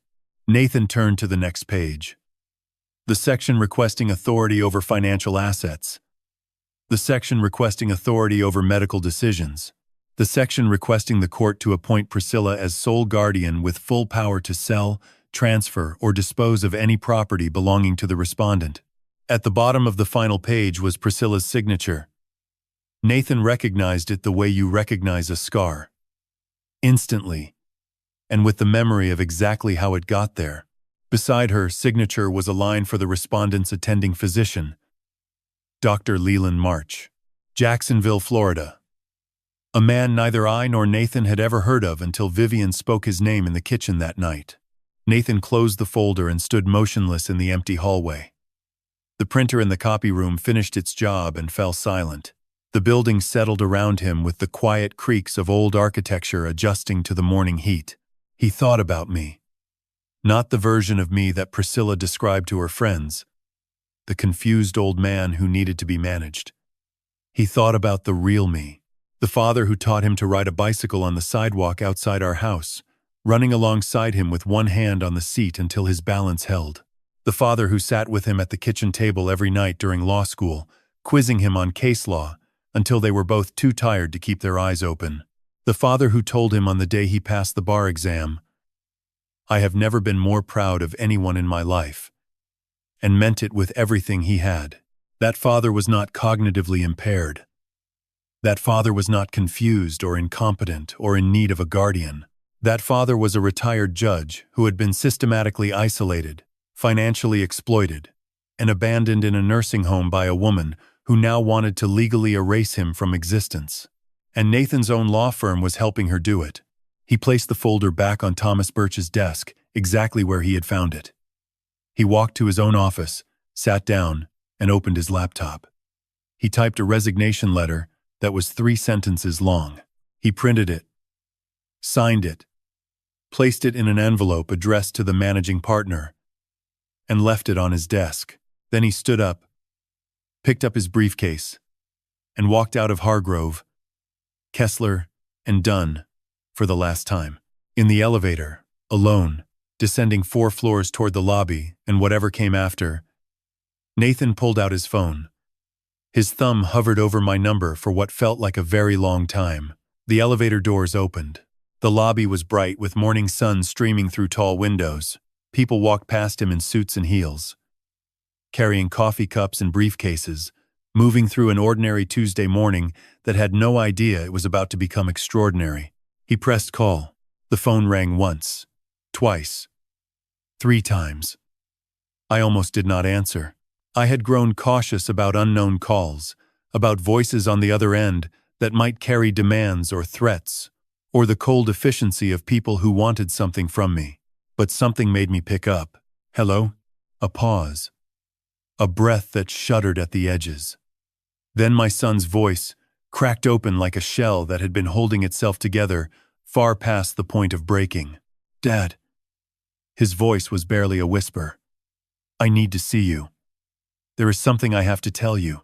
I saw his car from the window of my room the next morning. A gray sedan pulling into the parking lot slowly, the way a man drives when he is not sure he wants to arrive at where he is going. It parked in the far corner, away from the other cars, and for a long time nothing happened. The engine was off. The door stayed closed. My son sat behind the wheel, gathering something that could not be carried in a briefcase. Franklin arranged the private meeting room at the end of the east hallway without my having to ask. He had heard Nathan's name when I mentioned the visit, and something in his expression told me he understood the weight of what was about to happen. He placed 2 chairs at the small round table, set a pitcher of water between them, and left the door open for me. I sat down and waited. The room overlooked the garden where residents walked their slow afternoon circles. Sunlight fell through the window in long, warm rectangles that moved across the table like the hands of a clock no one had set. Then Nathan appeared in the doorway. He looked like a man who had not slept in days, which was true. His shirt was wrinkled. His tie was gone. His eyes were swollen and red, and he carried a leather briefcase that he gripped so tightly his knuckles had gone white. He was 34 years old, but standing in that doorway, he looked both older and younger than his age. Older in the lines around his eyes, younger in the way his lip trembled when he saw me. He sat down across from me. He placed the briefcase on the table but did not open it. Instead, he stared at his hands, the way he used to stare at his homework when he was stuck on a problem and too proud to ask for help. When he finally looked up, tears were already running down his face. "She was never who she said she was, Dad." I waited. A judge waits. Nathan wiped his eyes with the back of his hand and began to talk. Not the careful, measured speech of a lawyer presenting a case. The raw, unstructured confession of a son who had been carrying a secret so heavy it had bent him into a shape he could no longer recognize. He told me about Priscilla's threat, how she had told him, early in their marriage, that if he ever tried to leave her, she would destroy me. She would take my house, drain my accounts, file for guardianship, and make sure I spent my final years in a facility where no one would listen to a word I said. She described it calmly, Nathan said, the way someone describes a plan they have already rehearsed. She was not angry when she said it. She was informing me, like reading the terms of a contract. So I stayed, Nathan said, his voice cracking. I stayed because I thought, if I kept her happy, if I kept her focused on other things, she would leave you alone. I thought I was protecting you. He pressed his palms flat against the table. But I was not protecting you. I was standing by while she took everything from you. I watched her treat you like you did not matter, and I said nothing. I stood by that car and let her leave you here, like you were something she was throwing away. And the worst part is, I told myself it was because I was being brave. He shook his head. It was not brave. It was cowardice. I was afraid of her, Dad. I was afraid of what she would do, and I let that fear turn me into someone I do not recognize anymore. The tears came harder now. Nathan's shoulders shook with the kind of crying that does not care about dignity or composure, the kind that comes from a place so deep it has no relationship with self-control. I watched my son break apart across that small table, and I saw in his grief something I had not expected. I saw Dorothy, the same gentle eyes, the same inability to live comfortably with dishonesty, the same desperate, clumsy courage that comes from finally choosing truth over safety. I reached across the table and took his hand. His fingers were cold. They gripped mine the way they used to grip my hand when he was 5 years old and afraid of the dark, tight and trembling and absolutely certain that his father's grip was the only thing between him and whatever waited in the shadows. You did not fail me, son, I said. You survived. That takes its own kind of courage. Nathan shook his head, unable to accept it. I should have been stronger. I should have come sooner. You were strong enough to come here today. That is what matters now. I squeezed his hand. We are going to fight this together. Your mother would want that. At the mention of Dorothy, something shifted in Nathan's face. The grief remained, but beneath it, rising like a green shoot through cracked pavement, was something harder and more deliberate. Resolvi. He reached for the briefcase and opened it. Inside were printed documents, emails, internal memos from Hargrove, Kessler, and Dunn. He spread them across the table with the focus of a lawyer who had finally found the case he was meant to fight. This is the guardianship petition Priscilla filed through my firm, he said. The medical affidavit is fake. Dr. Leland March never examined you. The cognitive decline described in these documents does not exist. My own firm was processing the paperwork to legally erase my father, and they did not even know it was a fraud. He pulled out another set of pages. And these are internal emails between the outside attorney and our elder law associate, discussing the timeline. They want to fast-track it. They are aiming for a hearing within 2 weeks. I looked at the documents. They were thorough, damning, and exactly the kind of evidence that turns a civil case into a criminal one. An hour later, Raymond Cross arrived at Magnolia Pines. Franklin escorted him to our room. When Nathan showed him the guardianship file, Raymond studied each page in silence, his expression growing more focused with each document. When he finished, he set the papers down and looked at both of us. Combined with what we already have from the garden, he said, "This is not just elder abuse anymore. This is fraud, forgery, and conspiracy. We are looking at felony charges." He paused, then turned to me. "There is one more thing, George. The 7th box. Your wife told me that when the time came, you would know. She said it contains something that will end this permanently, but she wanted the case built first. Layer by layer. I believe we are close to that final layer now. I looked at Nathan, my son, the boy who used to crawl into my bed during thunderstorms, the man who had just walked away from his career, his marriage, and his fear to sit across from me in a nursing home and choose the right side. Tomorrow, I said. We dig it up together, Nathan nodded. And for the first time in years, my son looked me in the eye without flinching. Before we returned to the garden, Raymond laid out what he had found about the woman my son married. We met in the visitors' lounge at Magnolia Pines the following morning. Raymond, B, Nathan, and me. 4 people gathered around a coffee table covered in documents that told the story of a predator who had been operating in plain sight for nearly a decade. Raymond opened a folder thick with court records, police reports, and photocopied filings from the Hillsborough County Courthouse in Tampa, Florida. 8 years ago, he began. A woman named Priscilla Hale and her mother, Vivian Hale, targeted an elderly couple in the Temple Terrace neighborhood of Tampa, Howard and June Castillo, both in their late 70s. Howard was a retired postal worker. June had early-stage Parkinson's. They owned their home outright, a modest property on a quarter-acre lot that happened to sit in the path of a proposed commercial development. He slid a photograph across the table. An ordinary house with a chain-link fence and a vegetable garden in the front yard. The kind of house that means nothing to a developer and everything to the people who live in it. Priscilla befriended the Castillos through their church. Raymond continued. She volunteered to help with groceries, yard work, household errands. Within 6 months, she had convinced them to add her name to their checking account for convenience purposes. Within a year, she had persuaded Howard to sign a power of attorney he did not fully understand. The parallels were so precise they made my stomach turn. The same approach, the same sequence, the same slow, patient dismantling of an elderly couple's autonomy, disguised as kindness. The Castillos' daughter filed a complaint when she discovered $38,000 missing from her parents' accounts, Raymond said. A criminal investigation was opened, but the case was dropped due to insufficient evidence. Priscilla had been careful. She used cash withdrawals, joint account transactions, and documents that appeared to bear Howard's willing signature. Without definitive proof of coercion, the prosecutor declined to pursue charges.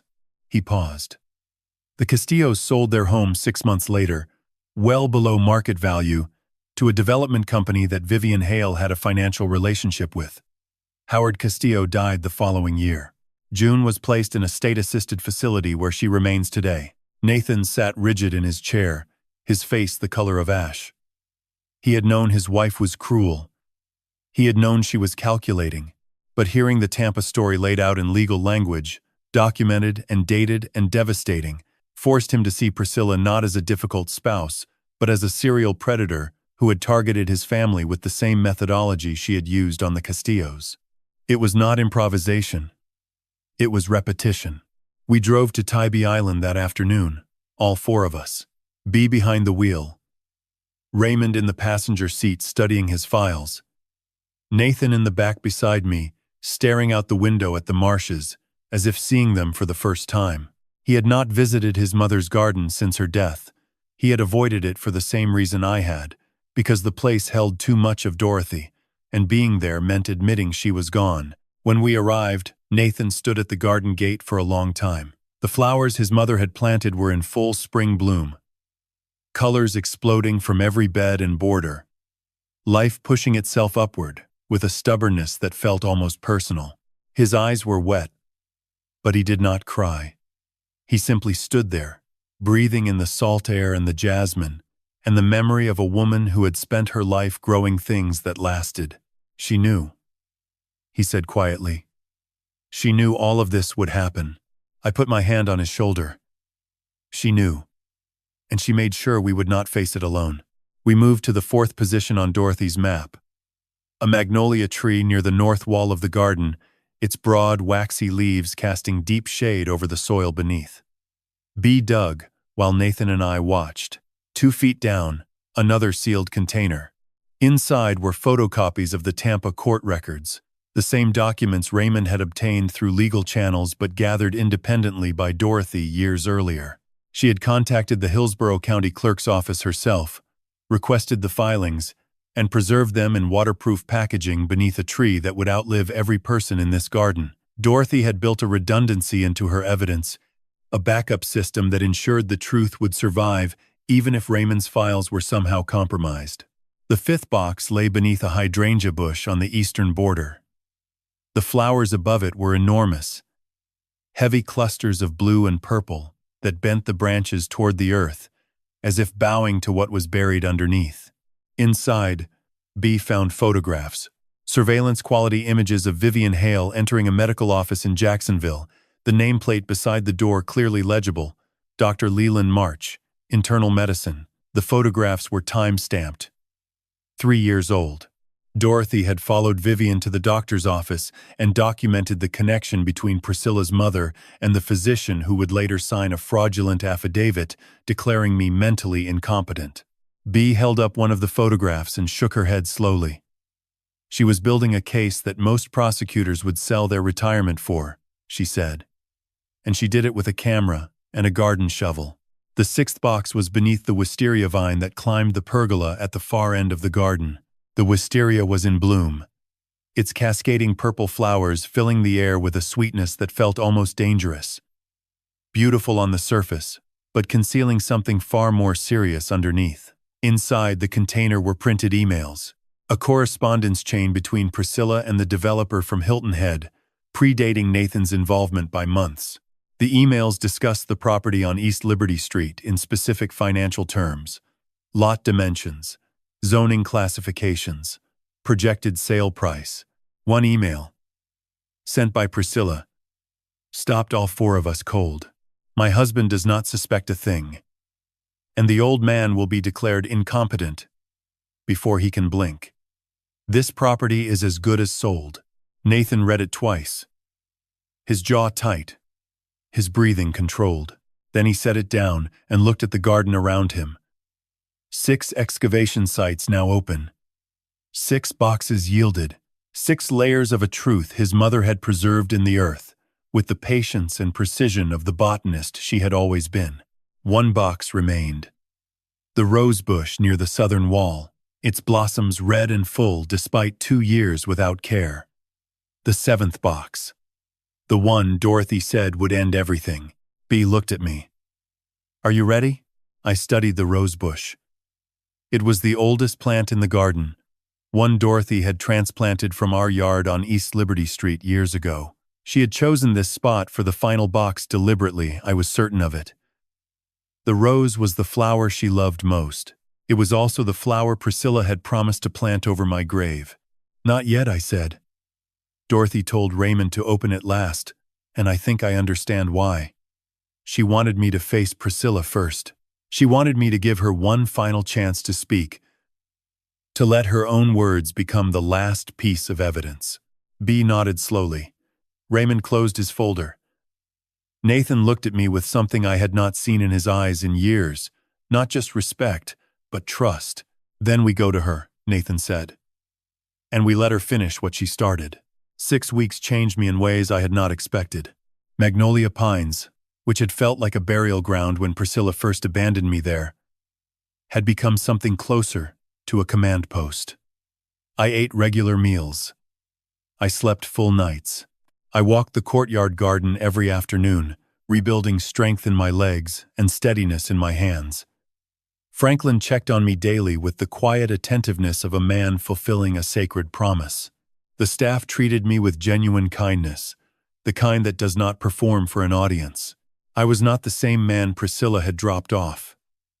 That man had been hollowed out by grief and manipulation. The man I was becoming had Dorothy's map in his pocket, Raymond's strategy in his mind, his son standing beside him, and 6 boxes of evidence that proved everything Priscilla had tried to hide. But today was not about healing. Today was about giving Priscilla the opportunity to destroy herself. Raymond picked me up at 9. He handed me a microphone no larger than a shirt button and helped me clip it beneath my collar. Stay calm no matter what she says, he told me as we drove toward East Liberty Street. Let her talk. The more emotional she becomes, the more she reveals. Do not argue. Do not accuse. Let the silence do its work. I understood. 31 years on the bench had taught me that silence is the most powerful weapon a judge possesses. People cannot tolerate a void. They fill it with whatever is inside them, and if what is inside them is guilt, the silence pulls it out like a root from wet soil. The house looked different when we pulled into the driveway. The lawn was overgrown, the flower beds choked with weeds. A shutter on the second floor hung at an angle. Dorothy's rose trellis along the back fence was tangled and wild, the blooms still pushing through but surrounded by thorns and neglect. The house looked the way a body looks when the person inside it has stopped caring. Raymond parked across the street. "I will be right here," he said. "Take your time." I walked up the front path and rang the doorbell of my own home. The sound echoed through rooms I had not entered in nearly 2 months. Then, the door opened. Priscilla stood before me, and I barely recognized her. The polished woman who had delivered me to Magnolia Pines was gone. She had lost weight, too much of it. Her hair hung in unwashed strands. Her clothes were wrinkled and stained. Dark circles shadowed her eyes, and her hands trembled on the doorframe.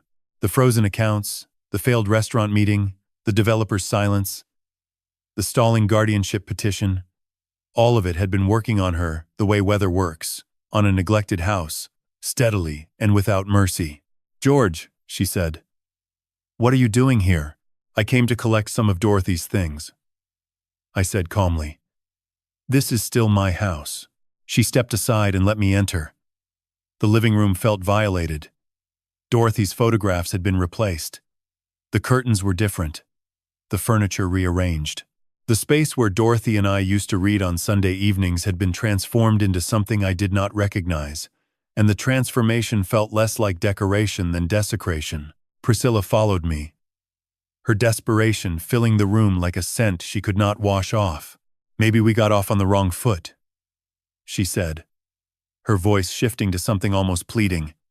"We are family, George. Drop whatever legal nonsense your lawyer has been filling your head with, and we will forget any of this happened. I will let you move back in. We can start over."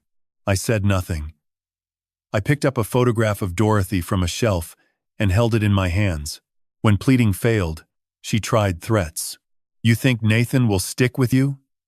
He will not. He is weak. And when this is over, I will destroy his career before it even starts." I remained silent. I looked at Dorothy's smile, her crinkled eyes, the dirt under her fingernails. My silence cracked her. I could see it working, the way pressure works on a fault line. Silence, in a room where someone expects a fight, is the most aggressive thing a person can do. It says you are not worth the words. The mask crumbled. "You think you have won?" she screamed. "You are just a pathetic old man who should have died with his wife. You were supposed to fade away in that nursing home, forgotten and useless. But you could not let go, had to fight back, had to ruin everything I worked for." I spoke for the first time. One line. The line Raymond and I had prepared. "You have taken everything from me, Priscilla. What more could you possibly want?" The question unlocked something inside her. A dam breaking. "I wanted it all," she shouted. "The house, the money, the land, everything. I earned it. I spent years pretending to care about you, pretending to smile at your boring stories, pretending to admire your dead wife's stupid garden. Do you have any idea how exhausting it was?" She stepped closer, her eyes wild. "And Dorothy. God. She was always watching me. Always suspicious. Dorothy was a fool. She spent her whole life playing in the dirt, while I was planning to take everything. At least she died before she could see how pathetic you really are." The words hung in the air, poisonous and irreversible. She had confessed to premeditated exploitation.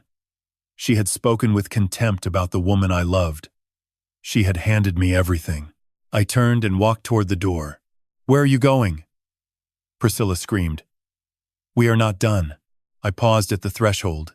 She stood in the middle of my living room, fists clenched, face streaked with mascara, surrounded by furniture she had rearranged, and photographs she had replaced, and a life she had tried to steal.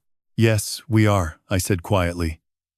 Your own words just ended everything. I closed the door and walked to Raymond's car. He removed the microphone from my collar and pressed stop. That was everything we needed, he said. She confessed to premeditated exploitation and disparaged the deceased. The jury will not forget those words. I looked back at the house.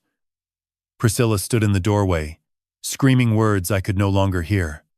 Her mouth moved. Her hands gestured. But from this distance she was silent. A figure behind glass, raging at a world that had already stopped listening. Tomorrow morning, I said. The rose bush. It is time to dig up the last box. Raymond nodded. 5 days until the trial, and somewhere beneath the oldest rose in Dorothy's garden, the final piece of evidence waited in the dark, patient as the woman who had buried it there, ready to bloom. The morning air over Tybee Island carried the scent of salt and something older.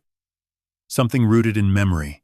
I stood at the edge of Dorothy's garden with Nathan on my left, Bea on my right, and Raymond a few steps behind, holding a manila folder against his chest like a shield. None of us spoke.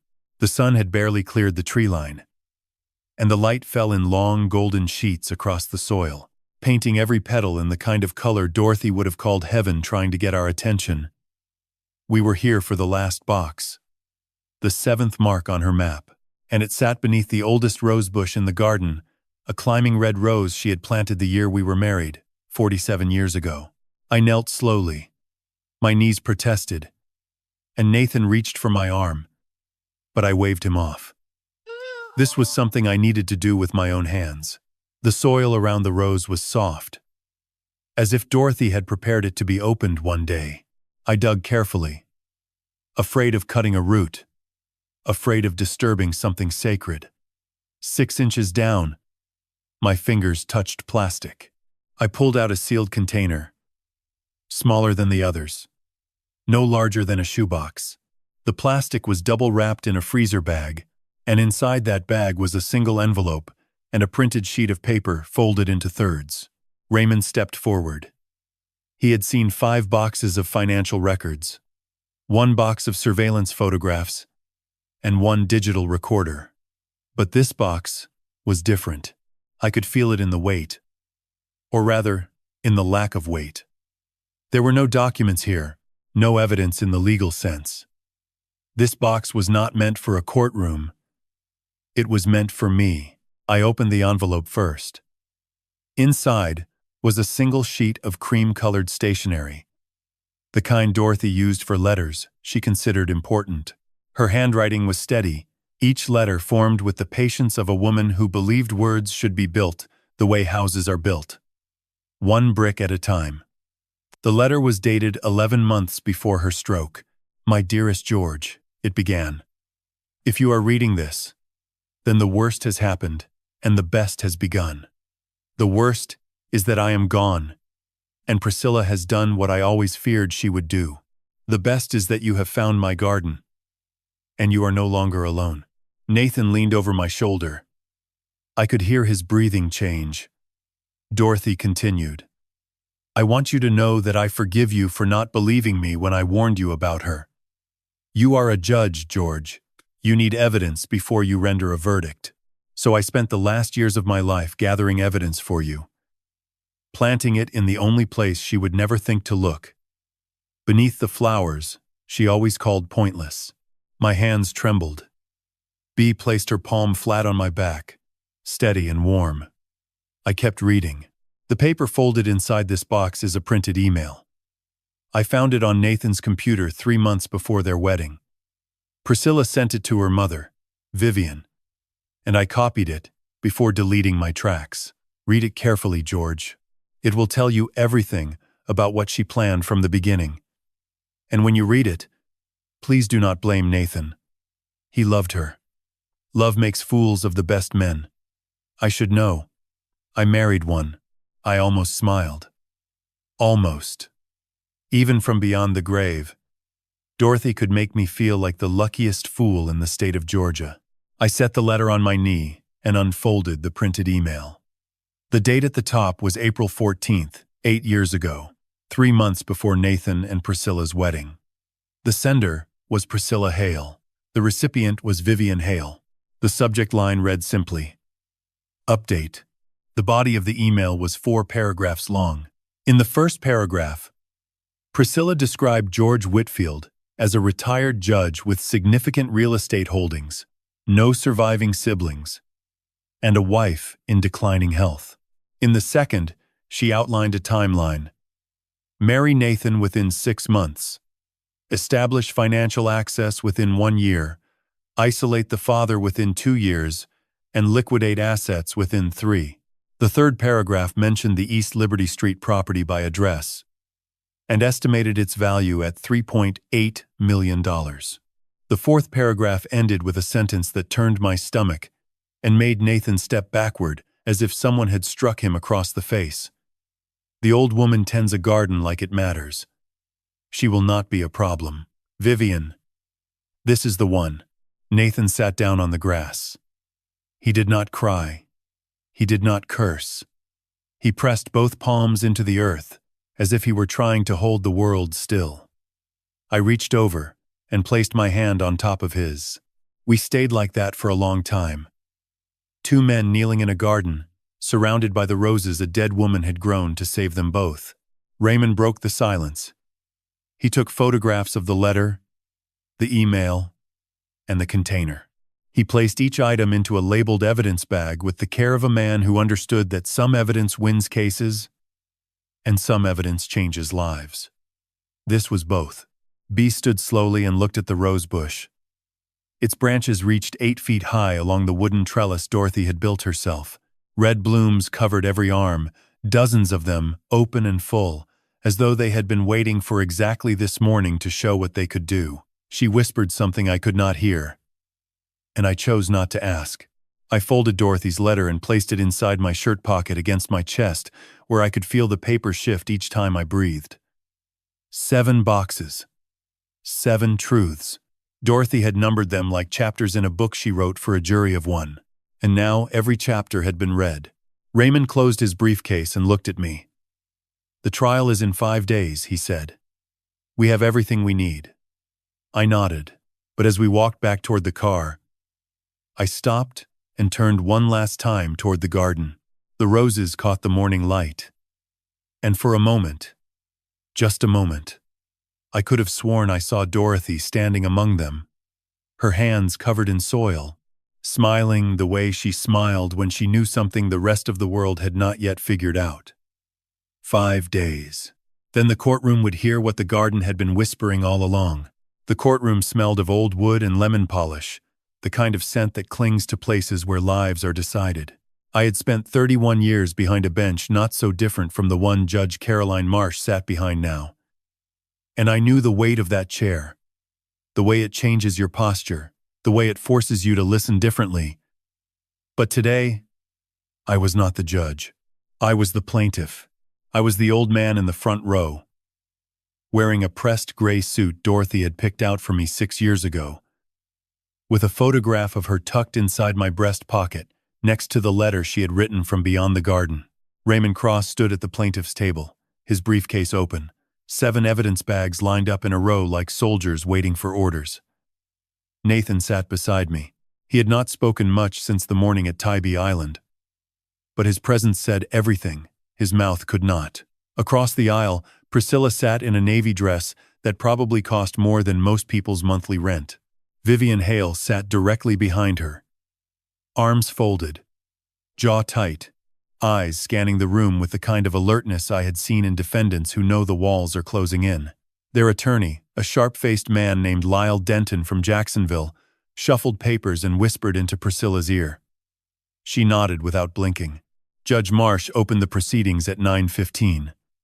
She read the case title aloud. Whitfield versus Whitfield. Petition for asset recovery, fraud, and elder abuse. The words echoed off the paneled walls, and I felt Nathan flinch beside me. Hearing your own last name in a courtroom is different when you are on both sides of the versus. Raymond stood and addressed the court. He began not with numbers or statutes, but with a garden. He told Judge Marsh about Dorothy Whitfield, a woman who spent the last years of her life planting flowers on Tybee Island, and how beneath those flowers she buried the truth about her daughter-in-law's intentions. He described each box in order, 1 through 7, beginning with the camellia and ending with the climbing red rose. Box number 1. $52,000 in fraudulent charges documented by Dorothy with bank statements and handwritten annotations. Raymond placed the evidence bag on the clerk's table. Lyle Denton objected, calling the documents unverified personal notes. Judge Marsh overruled.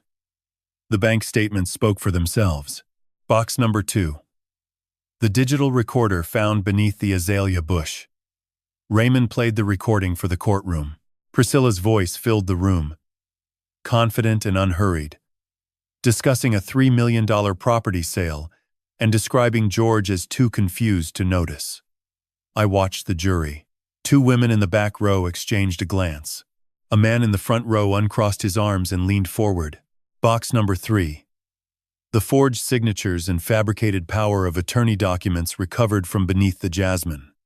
A handwriting expert Raymond had retained. Dr.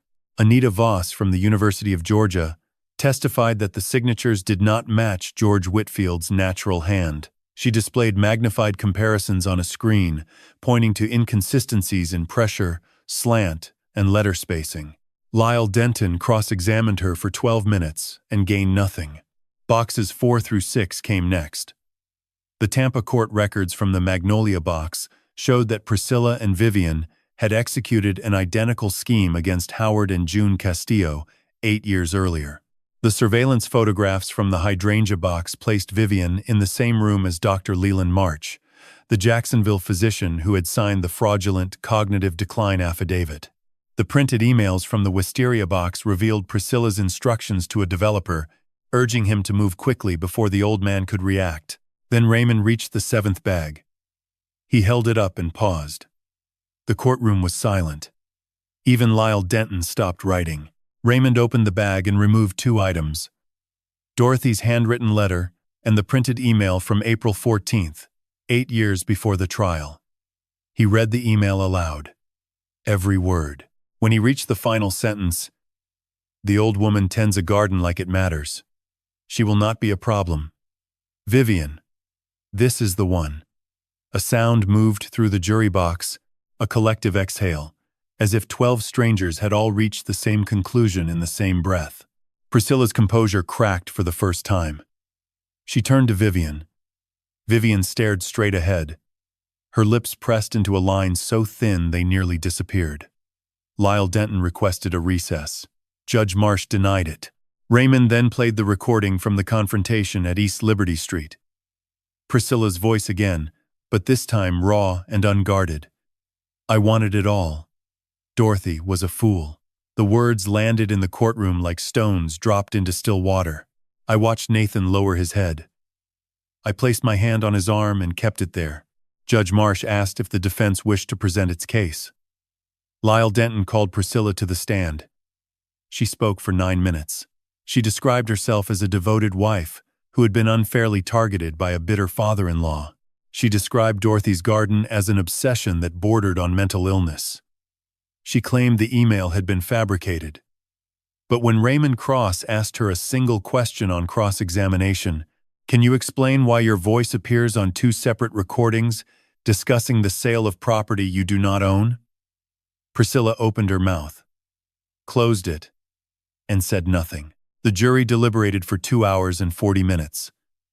They returned with a unanimous verdict: guilty of financial exploitation of a vulnerable adult, fraud, and conspiracy.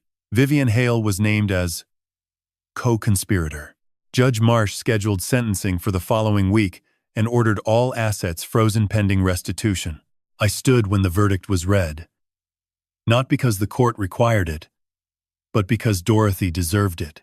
Somewhere beneath the Tybee Island soil, 7 empty holes marked the places where a woman had buried her love in waterproof containers and waited for the right season. The season had come, and the garden had spoken. The sentencing came on a Tuesday. Judge Caroline Marsh gave Priscilla 4 years in a state correctional facility and ordered full restitution of every dollar she had taken. Vivian Hale received 3 years for conspiracy and was barred from holding power of attorney over any individual in the state of Georgia for the remainder of her life. Lyle Denton packed his briefcase without shaking anyone's hand and walked out of the courtroom before the clerk finished reading the order.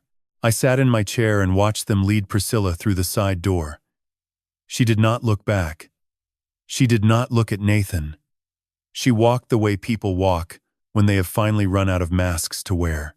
Nathan drove me home that afternoon, not to Magnolia Pines. Home. East Liberty Street. The house looked smaller than I remembered, the way places do when you return to them after something inside you has changed. The porch steps creaked under my weight. The front door stuck the way it always had, and I pushed it open with my shoulder the way I had done 10,000 times before. The air inside smelled like dust and old curtains. But underneath that, faint and stubborn, I caught the scent of Dorothy's lavender sachets. She had tucked them into every drawer in the house, and even after 2 years, they refused to surrender. Nathan carried my bag upstairs. He set it on the bed Dorothy and I had shared for 43 years, then stood in the doorway with his hands in his pockets, looking at the floor. I waited. A good judge knows when silence does more work than questions. After a long moment, he spoke. "I should have seen it, Dad. I should have listened to Mom." His voice cracked on the last word. I crossed the room and put my arms around my son for the first time in longer than I cared to count. He did not pull away. He held on the way a man holds on when he has been drowning and has finally found something solid. We did not talk about Priscilla that evening. We sat on the back porch with 2 glasses of sweet tea and watched the sun go down behind the oak tree Dorothy had called the old gentleman. Nathan told me about a pro bono case he had taken at a new firm, representing an elderly widow whose landlord was trying to evict her. I listened and nodded and thought about how the seeds we plant in our children sometimes take decades to break through the soil. The next morning, I drove to Tybee Island. Bee met me at the garden gate. She had been watering Dorothy's plants every other day since the trial, and the garden looked better than it had in years. The climbing red rose had sent out new branches, reaching higher along the trellis as if it intended to touch the sky. The camellia was thick with white blooms. The azalea hummed with bees. Even the jasmine near the side gate had pushed out fresh green shoots in every direction. I knelt beside the rose bush and placed my hand on the soil where the 7th box had been buried. The hole had been filled in, but I could still feel the slight depression where the earth had settled. I reached into my shirt pocket and pulled out Dorothy's letter.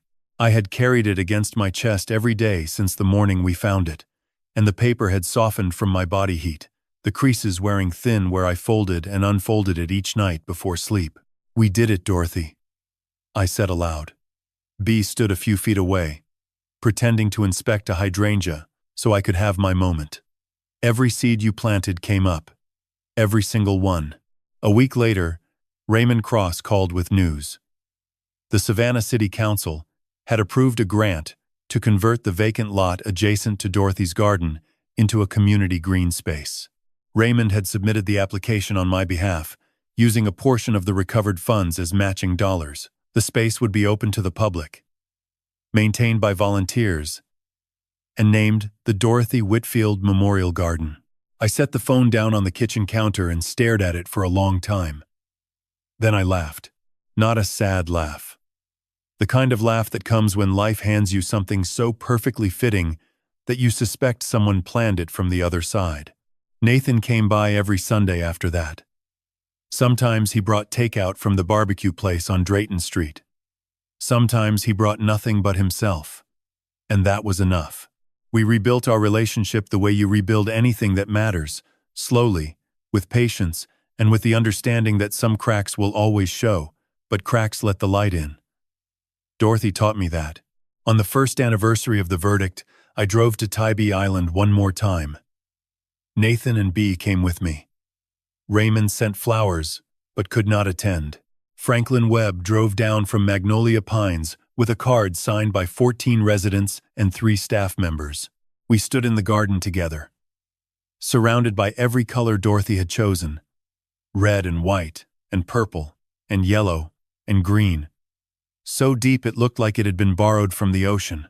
I carried a single red rose I had cut from the climbing bush that morning. I walked to the edge of the property, where the garden met the salt marsh, where the land gave way to water, and the water gave way to sky. I held the rose for a moment, feeling its weight, feeling the thorn press gently against my thumb. Then I let it go. The tide carried it out, slow and steady, past the cordgrass, past the oyster beds, past the point where I could see it anymore. Nathan put his hand on my shoulder. Bee wiped her eyes. Franklin cleared his throat and looked away.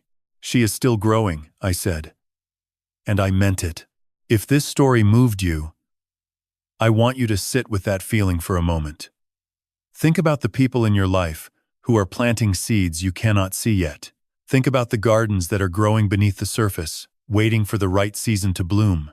And if you know someone, a parent, a grandparent, a neighbor, who might be sitting alone right now wondering if anyone remembers them, pick up the phone. Visit them. Bring them a flower. You do not need a courtroom to deliver justice. Sometimes all it takes is showing up. If this story touched your heart, share it with someone who needs to hear it. Subscribe so you never miss another story. And leave a comment below telling me, what would Dorothy plant for you?